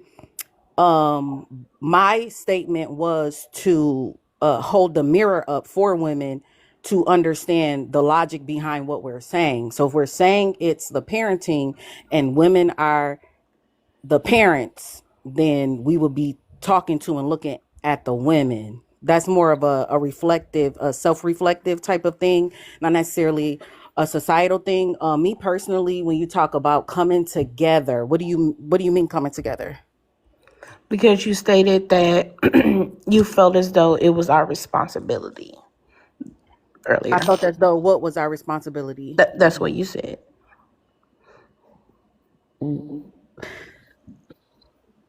Repeat back to me what you heard me say. So you stated earlier that you felt that it was the women's responsibility because you stated that 9 times out of 10 the men really aren't, around, or at least a lot of single moms and all of that. That's what you said, correct? If I'm wrong, you can correct me. Yeah, I want to correct you with the feeling thing. I wasn't expressing a feeling. It was more so a deduction, like a logic based reasoning sequence. If we're saying it's the parenting and the mothers are doing the parenting, then we will be looking at the mothers. That's like the sequence that I was following in my mind.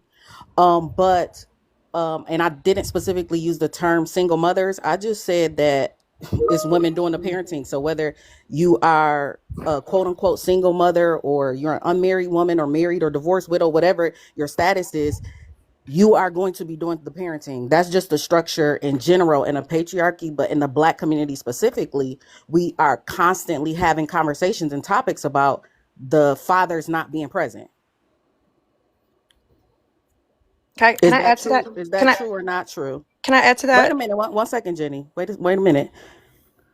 Is that true or not true, Demita? Are the fathers present or not? It's 50-50. You think it's 50-50? I Okay. do. I think we have a bunch of black men that are present, but we focus more on the ones that's not. Okay. Um, I don't agree with that. But the question about coming together, what is that piece of it? Because you stated that women, it's up to us that, so I'm asking you specifically, if that's the case, why won't women come together? If all of us single moms, or however you want to put it. We If used the to. if the women are in charge of raising the children, why won't women like do a Who said? modeling or Somebody just said we used to, right? Yeah, we did. We used to. Exactly. So how do we get that back? what's the first issue is kind of what we're experiencing right now is a miscommunication and us not being able to establish like a basic reality, right? We can't establish a basic reality and understanding between us person to person. We are up here not agreeing. And so you're going to take that framework and overlay and apply it to this idea of being in a village together. It's not going to work. It's not going to work because we can't agree on a basic fundamental understanding in reality. If you're saying that the fathers are present and I'm saying that the fathers aren't present, and we're going to try to build a community based on men either being present or not being present, we're going to run into a conflict.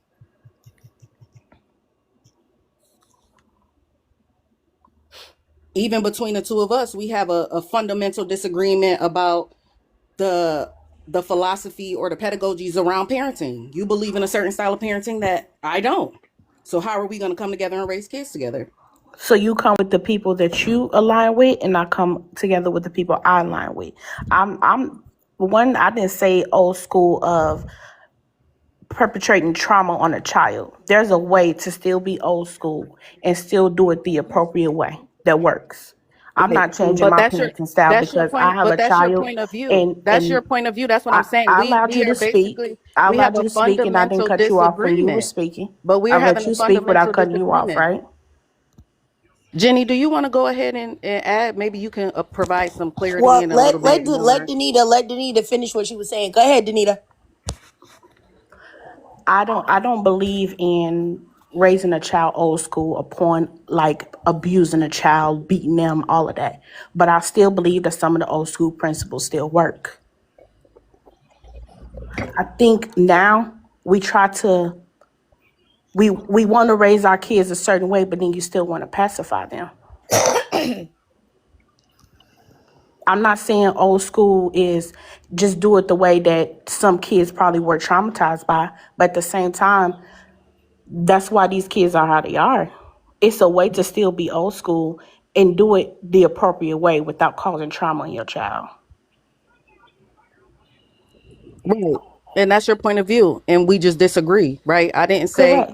that you are wrong in your stance and that I'm right in my stance. We disagree. We are two autonomous, sovereign individual people. And so if we are disagreeing, then that means that we do not need to come together and do anything together. That's my point. I'm not trying to change your mind. I said okay. And We to just can't come piggyback off of together. both of you, I'm gonna play devil's advocate, and I'm going to um, be the part of the Black community that gets silenced a lot. Us that have special needs kids. I am I have a too. I'm special special needs needs child as kids. well. Yeah, Yep. so a lot of the parenting styles we were raised with are not compatible with the kids that we have today. Hmm. And I think that us as women and fathers that are participating, we really should come together and find a middle ground on how we want our community's kids to be raised. And I'm gonna add to that as well. I'm gonna add to the single mothers and dads situation. Um, I was a single mother. Then I got married. When I got married, my husband was present but not present. Um, it was so basically it fell on me to do it all. So there's a lot of fathers that are in the home. Even when I grew up, I have a 2-parent household. It fell on my mother. There's a lot of fathers that are in the home, but just enable some of these piss poor behaviors. I experienced it firsthand of that. That also needs to stop. I do agree with balancing old school and a way of having your child be comfortable to come to you if there's a problem. I was raised with a boomer. So my boomer parents was very much like you said, I do as I say as I do, versus me having my own voice. However, there's a balance in that. Like my children know I'm the parent, you're the child, but if you do have a concern, I need to be aware of it and we can talk about it and get resolution to it.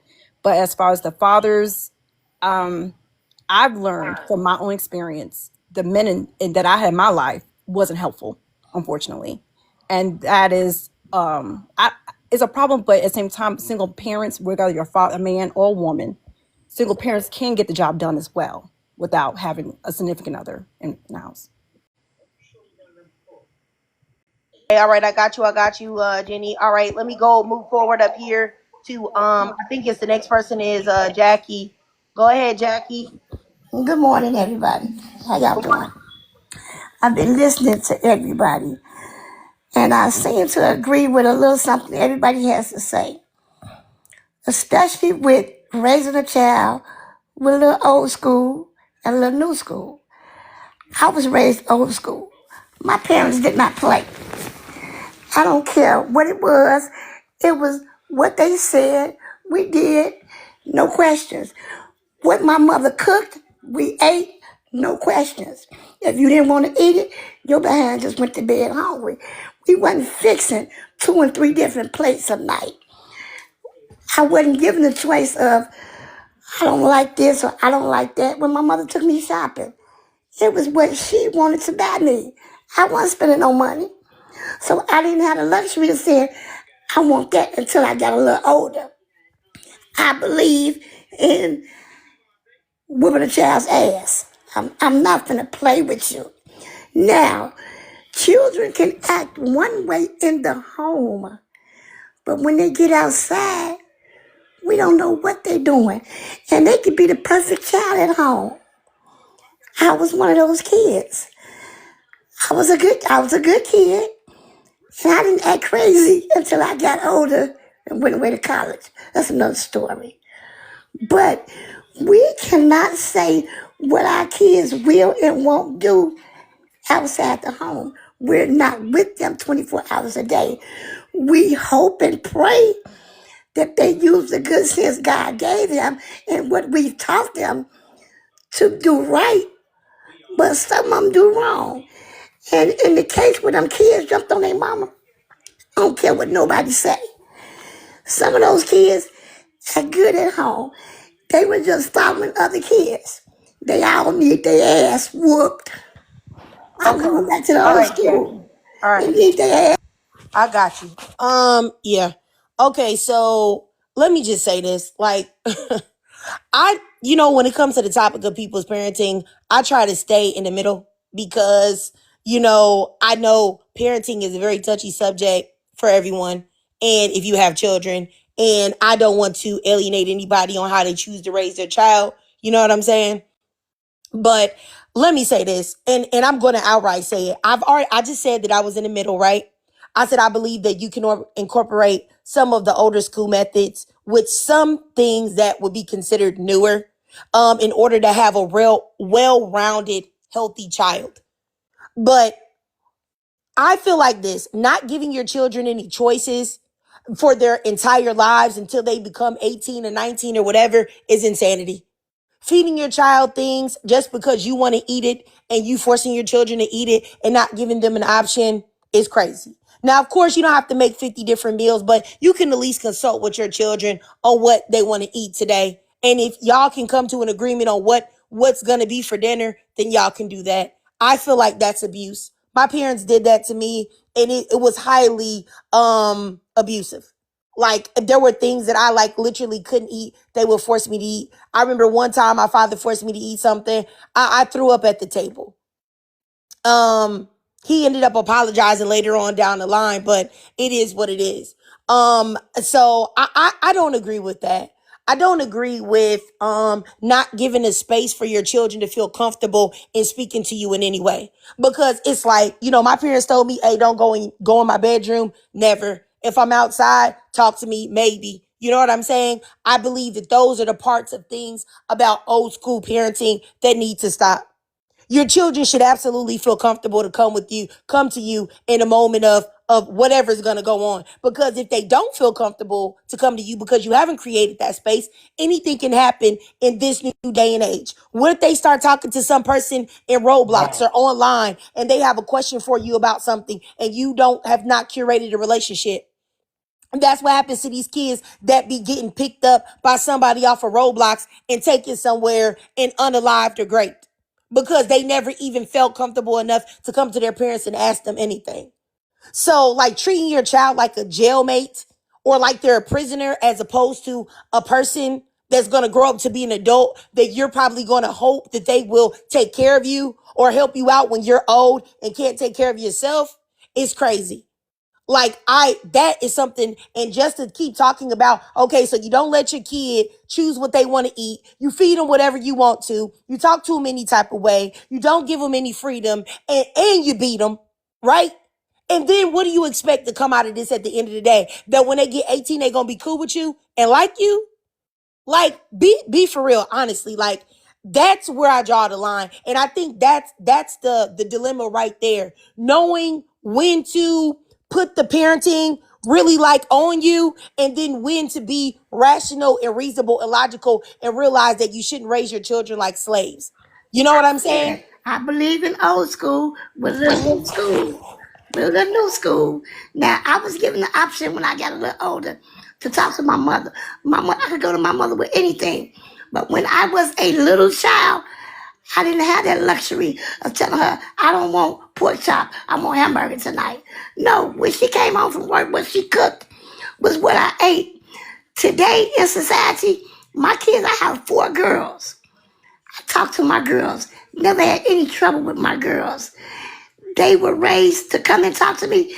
I school my children at an early age about predators. Anybody doing anything wrong, you get respect, you get respect. I'm not saying that a child should just be shut up at all times. No. I said I was raised, I'm going to say it like this, I was raised hard. I was given the luxury to speak to my mother. Me and my mother had a good relationship when she was here. I just got a little wild when I went to college, but like I said, that's another story. Oh, hold on, Jackie. I just wanted to respond to the guy in the comments. I don't know if you guys already blocked him, but his name was like Chubbs Auto something or something Yeah, like that. And he was like, that's why you have to watch the girls, like these boys ain't out here doing Lord knows what. Please stop that. You disgusting. That's disgusting, and that is misogynistic in itself to believe that when you have boys out here, literally black boys, unaliving people, robbing people, raping people, doing all type of things, talking about that's why you got to watch the girls. Whatever a girl is getting up to is going to be a million times less severe than what a male is going to be getting up to. So please stop the games and stop the insanity. And that type of like ideology that black men are really able to sit down and believe in the black community while being the number one cause of the problems in the black community is also problematic. Y'all have got to start checking these men and telling them the truth. Like, who's causing the majority of the problems here? Is it the boys or is it the girls? That right it's there all should tell you who should be being watched. So please stop that. Don't do that. Don't do that. It's really disgusting. But anyway, like I said, I don't talk about people's parenting, and right now I'm trying my best to tiptoe and not offend nobody, because everybody parenting style is going to be different, and also every single solitary child is different. So what one thing works on one child doesn't work on another. I remember my dad, when I was growing up, him saying that whoopings, you know, who people always talk about, beat them kids, beat them kids, beat them kids, right? Which I don't agree with, mind you. But my father said that his sister whoopings didn't work on her. She just sat there, no matter how hard she was hit, and just looked at them with no tears. So they had to figure out something else, right? So parenting is going to be different depending on the child. And like I said before, I think that we can use some of the older techniques that are healthy and some of the newer things that we have realized are more healthy for children. You know what I'm saying? Because I thought about the things that I didn't like when I was raised, which was not being able to have any choices in anything. I said, hey, I'm going to give my children choices. Say, hey, I'm going to the store. Hey, or I'm going to a restaurant to get some food and I know what I got to taste for and I don't feel like cooking, or my husband don't feel like cooking. And we say, okay, we going to go here. I do ask my kids, hey, what y'all feel like eating? Because I'll go get us something and I'll go get y'all something wherever y'all decide that y'all want to eat. I don't think that there's anything wrong with that. But however, I don't think that there's anything wrong with either looking at your child's tablet or looking at their phone and seeing what they're looking at and making sure that they're not looking at anything inappropriate. That way that you can protect them. I don't see there's anything wrong with that.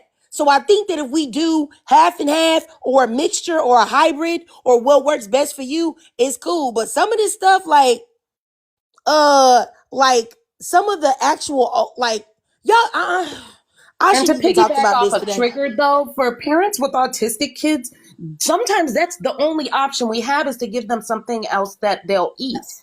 Because Yes. my son is a Yeah. texture eater. He literally Mine too. throws up at the sight of Jello. Mine too. Yeah, and I got So, y'all. Like, I don't see nothing wrong with that.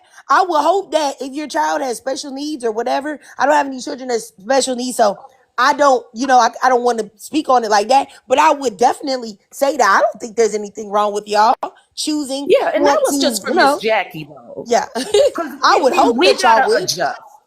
Yes, Yeah, we yes, gotta yes. adjust. Yes, I would hope that y'all would, yeah. But yeah, this is really a touchy topic, and to be honest with y'all, that kind of blew me what the lady said, but I know she's older, so I just gave her grace. But I didn't really like what she was saying. Go ahead. This is coming from a child that was abused under the guise of getting whoopings and spankings. Cause I don't think that anybody when you because when you're talking about whooping somebody, what are you talking about? You know what I'm saying? Like what whooping are we talking about? Are we talking about like a little baby when you just or like a toddler where you just tap their hand? Or are we talking about what happened to me? My father telling me to get butt naked. You know what I'm saying? And whipping me with belts and extension cords. Are we talking about that? Because there's a difference between, like a little, oh, don't do that, where you little tap their little leg or whatever, or you're actually beating someone. So like when you're talking about beating kids, let me know what you're saying. Because what happened to me, I don't believe that that's supposed to happen. I don't believe that your father should be telling you to get butt naked and beating you with extension cords and belts to where there are extreme welts everywhere and you can't even go to school the next day because you look so crazy. Like, No. no, I don't believe that that's something that you should be doing at all. Mm-mm. So that just, sorry, y'all, that just kind of triggered me what she was talking about. Like, but I'm not saying that you can't parent your kids, but yeah, we got to figure out what are you talking about? For real, for real. And thanks so much, Coach T dropped. Maybe you had something to do, but I appreciate Coach T for coming up and being a mod and expressing her thoughts and opinions. Which I'm saying I always love to hear from you, sis. Let me go up here though to Panda 68. She been waiting patiently. Go ahead, Panda 68. Hey guys, thanks for having me up. You've been cooking, sis. I've been listening to you, and I kind of just wanted to touch on the incident. I watched that video, and when I tell you, it hurt me to my core. Um, she was pregnant. She got sickle cell, and I watched her son try to protect her stomach, and that little girl that had on the pink was swinging at her. They pushed her down. One of them kicked her in her stomach, and the little boy was still trying to protect her. And one of the kids pulled him off and began to whooping on him. My thing about that is, and I seen when the mom attempted to make her apologize. That hurt me to my core. I cried. I grew up in with a parent. My mom was the disciplinarian, where my father was the one that spoke. He's the one that he wasn't big on whippings or anything like that. He was the one to sit us down and talk to us or whatever, And my mom was just the opposite. Had I did something like that, I wouldn't have went home because my mama would have whooped my behind. When I tell you she would have drugged me up and down that stairwell, took me back to that lady and made me apologize. The thing about that is we can raise our kids to the best of our ability. I have two kids I do soft, gentle parenting with because they're my kids. I can sit down and talk to them. And it's just like you said, every child is different. I have one that I had to keep my foot on his neck on a constant basis because he's that type of kid that I can't gentle parent. He's that type of kid that I have to use corporal punishment with. I'm with you. I believe it should be a balance. Everybody knows their own child. You know one child that you're able to sit and talk and it's gonna sink in, and you know you got that one that you still gotta keep an eye on because you don't know how they're able to act or conduct themselves. And the parents, I've seen all of them. The dad for one of the kids, he was on there saying he can't believe his child did that. I didn't raise my child this way. And I think it goes back to, I think it was Miss D that was saying, you can't watch your kids all the time. You can have the best child in your home, but when they leave your sight, you don't know what they're doing. You can be raising your child the best way you know how, and then there's another parent, the child to go to the same school, and they teaching their kids something different. So for me, you have to be able to hope and pray that you're raising your child in the way that when you turn your back, they are conducting themselves the way you raised them to conduct themselves. We can't watch our children 24/7. It's just that's impossible. We cannot do that. And you just have to know that when you're doing the right thing, when they're out of your sight, when you're raising them the right way, they're going to do the right thing when you're out of their sight. And the lady she got back on that really just kind of like ticked me off because first I felt a little sorry I'll for her, give you like, one more hey, minute. okay, I'm sorry, I'm gonna wrap it up. I just seen her on there in a sound of a way defending her daughter's action. Your daughter's the first one that swung. So I just feel that it was hurtful to see that. I'm glad they was able to move that girl out, got her car, job, money, everything. So she's been replaced. She's been moved somewhere safe. So I like that. So I'm gonna land with that. Thank you.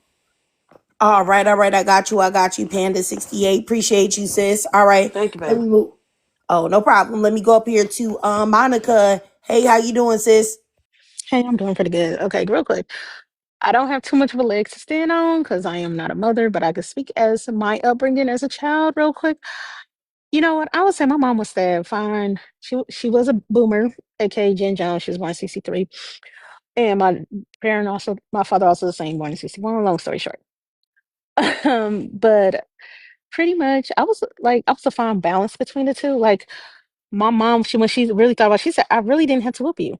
Only thing I could say is no. And that was it. And she said, you and your brother will put it back. Then she said, now if I did like do corporal punishment, she was like, I was like, like your aunt trigger. Like I didn't cry. I just sit there and I took it. Well, my brother, he will just be tears galore. Long story short, um, long story short, she knew how to get to me. She knew I was more of the social butterfly into pop culture. So her punishment was to me, I couldn't watch BET. I couldn't watch MTV. I could not get 17 magazine, Teen People, Essence, Ebony. I couldn't get no magazines. I couldn't read fiction books. So like the books I had to get for my punishment was nonfiction. So if I came home in the library with a book and I was on punishment, she would see what type of book I got. And if it was like if it was a fiction book, oh yeah, she would like tell me to take that back immediately and get a nonfiction book. Like that right there, like broke me down. Um, but then when she prepared meals, um, she was like you, Trick. Like she'll ask like what we want, what we had a taste for.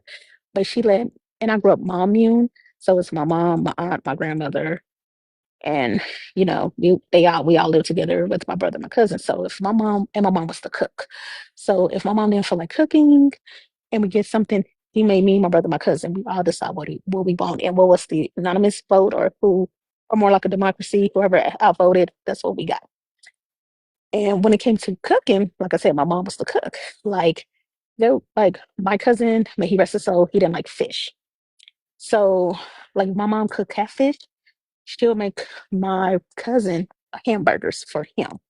But with my brother, she will make catfish and she'll make hamburgers for him, hamburgers for my brother. My brother won't catfish because he fat.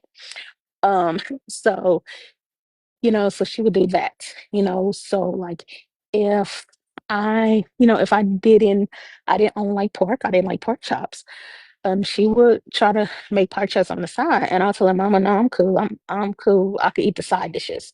You could cook your pork chop. You could cook the pork chop. I'm cool with the side dishes. So, with that being said, like I grew up on that fine balance of the usual corporal punishment, but also the gentle parenting. Like if I did something wrong, my mom would give me like if I didn't want to go to bed at a certain time when I was little, She'd be like, Monica, do you want to go to bed? You need to go to bed right now. And if you don't go to bed, there will be some consequences. And she would like make me decide what I want to do. And me, I'd be like, okay, you know what? Today is the day I don't feel like dealing with the consequences, so I'm going to go to bed. And, so it's like everybody's parenting style is different. But with that parenting style, I never was a bully. I never did like that. And pretty much it's like the kids these days, I would blame the parents, but not only the parents, I blame the parents' parents and then the parents' parents because the parent, like to an extent, you are taught how to parent from your grandparents and stuff like that. And sometimes it's a cycle, and some people don't break the cycle, and some people do. But people do think, long story short, that it is very cute and it's cool to be a bully, and it have always been like that versus being your own person and not bully. But that's it. We So I'm get gonna land that, my plan right Mom. there. All right, I got you. I got you, Monica. I appreciate you, sis. It's always good to hear your thoughts. Let me go up here to Chilotam, and then I'm gonna wrap up this live, you guys. Go ahead, Chilotam. Hi, Trigger. Good afternoon. Hi. Hey. Hi, ladies in the chat and on the panel. Hey. I kind of wanted to speak to this from the perspective of a child. I was raised in a very strict household, and it still affects me till today. I'm very rigid. I don't know how to make choices. I prefer sticking to stuff I've known for the past at least 20 years of my life. And when it came to stuff like food, my parents didn't really give us choices. And granted, that's because they have a lot of kids, like we're 6 kids. So, and I still have some of that anxiety around adults. When I am an adult, but when I say adults, I mean like people who are much older than me. So I have a lot of anxiety around parents, even when the parents aren't my parents. And I feel like I do agree with you when you say that there needs to be a mix because there are so many downsides that I don't think people talk about. Like you have to navigate these things as an adult, and it's very awkward talking about you having anxiety around older people because people just look at you like, okay, but you're an adult, But it's hard to break away from some of the stuff that you've been raised with, and I tried to do that with my niece. I didn't necessarily raise her, but my sister had my niece when I was 13. So my sister was like 23 when she had my niece, and she wasn't married at the time. So I had to do a lot of the upbringing, take her to school, bathe her in the mornings, change her diapers. And now my niece is 13, we have a really close relationship, and as she was growing up I tried to give her or like be that safe space for her to talk to me when she couldn't talk to anyone or when she wouldn't want to talk to my mom, because my mom is very, very strict. Like she is, my parents are really strict. I can't even tell which one is stricter between both of them. So because she constantly has to navigate that environment, I had to make it a safe space for her so that she can communicate with me, because I don't know what the teenagers are doing these days, but I know it's something to be scared of, and I don't want her to fall into the trap that her mom fell into. And I know it sounds weird, but her mom, that's my eldest sister, she went through a lot, especially because she's the first child and she's a girl and my parents are very strict, so her life was really, really rough. So yeah, that's basically what I wanted to say. I think people should be more careful with how they relate to children, because stuff like that really sticks with you, and it still sticks with me till today. So yeah. All right, all right. I got you. I got you, Chilotam. I appreciate you, sis. It's always good to hear from you and hear your thoughts and stuff like that. I did want to respond before I get up out of here to Diamond in the comments. Diamond, and then you have Boomer in parentheses. You said, I am a boomer. My question is, if we don't agree with our parenting, I think you're saying if you don't agree with our parenting, what are you doing to correct it? I think a lot of ladies already said, just treating your child that you have in a way that is different than how you were raised. Like I said, I personally was raised by boomer parents, and I didn't like the fact that they never gave me any choices on anything. Not any choices on what to drink, not any choices on what to eat, not any choices on anything. I didn't have a choice on anything at all. I had no autonomy, period. That was all the way up until I got my first job. I think I got my first job at 15 at a department store. And I remember I got my first little money. That was the first time I was able to buy myself something to drink that I wanted to buy and drink on my own and get myself something that I wanted to eat at 15 years old. So I really do think that I said, hey, when I have kids, if I have kids, I'm not going to do them like that. I'm not going to sit there at the table and try to force feed them things that they don't want to eat and stuff it in their mouth and make them literally swallow it. I said that's abusive and I'll never do that. If my kids, I make something and they say they're not in the mood for it or they don't like it, oh, I don't like asparagus or I don't like this, I'm not going to eat it. I said I would never force them to eat it. I feel like that's abuse. And so I don't do that. I said, me personally, I said, I'm never going to tell my child, get butt naked and I'm going to beat you with objects. You know what I'm saying? Extension cords and things like that. I said I wasn't going to do that. So I don't do that.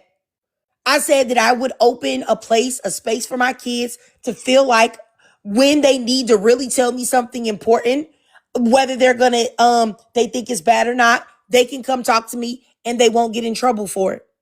They can tell me how they really feel. Also, they can tell me how they really feel about me.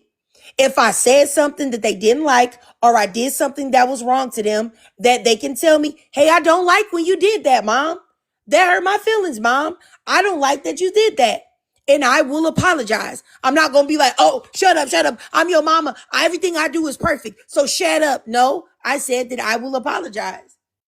So, all I'm saying is that, the best thing that you can do as a parent, because parenting doesn't come with a rule book, because everybody is different, you can just think about the things that hurt you and do better and not do those things.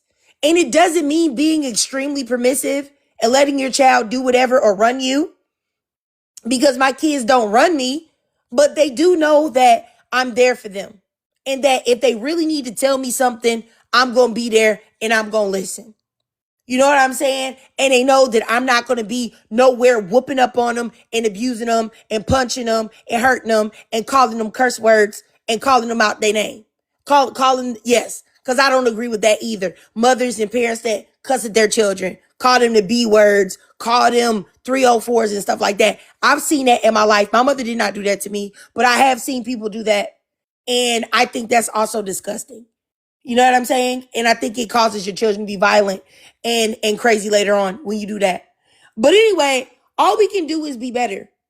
And toe this fine line between being the parent and being somebody that they can talk to. Because people have this thing where they say that like, oh, I'm not my kid's friend. I think you can be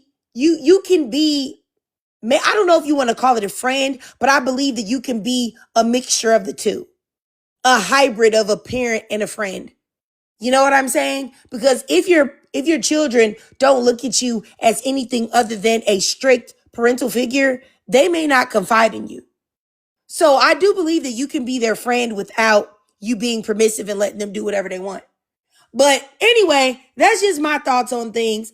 I appreciate all the ladies that came up here today, all of the ladies that said their thoughts and feelings and perspectives on parenting. Hopefully I didn't offend anybody, because I just was trying to stay in the middle, because I know parenting is a touchy topic. I also want to give a shout out to I don't know if Coach T is still in here, but I want to give a shout out to Coach T for coming up and giving her perspective and also doing my duties for me, because I appreciate that. Like, Coach T is like really a good mod. And I appreciate all the ladies that came up, everybody that said their thoughts and opinions. Thank you I for saw having me merit up. I in appreciate everybody. it. I saw merit in everyone, even the two ladies that I blocked. Like, I understood what they were saying. I just disagreed. And I don't know, maybe when I disagree with something, maybe I sound aggressive or something like that. And thanks so much, Mimi, who was just up here. Thanks for coming, you too, Mimi. Maybe I sounded aggressive or something, but yeah, those interchange with the two of them didn't work out properly. But so, but anyway, I hopefully you guys enjoyed this live. And if you guys want to hear more from me, I do have a YouTube. All you have to do is just go to my page and click on the link in my bio, and you'll take you right there. I do upload a video every day at 6 a.m. And also I upload these lives too. If you want to hear a replay of yourself, I do upload these as well. All right. Well, I will see you later. Oh yes, and Courtney said in the comments that children are not a monolith, and I definitely agree with her for sure. And that's the reason why that parenting is not going to be one size fits all. You're going to have to do something different with every kid. You know what I mean? Because every kid is different. But I appreciate y'all. Thanks so much for coming up, y'all. Love y'all. Hope to see you guys again. Bye.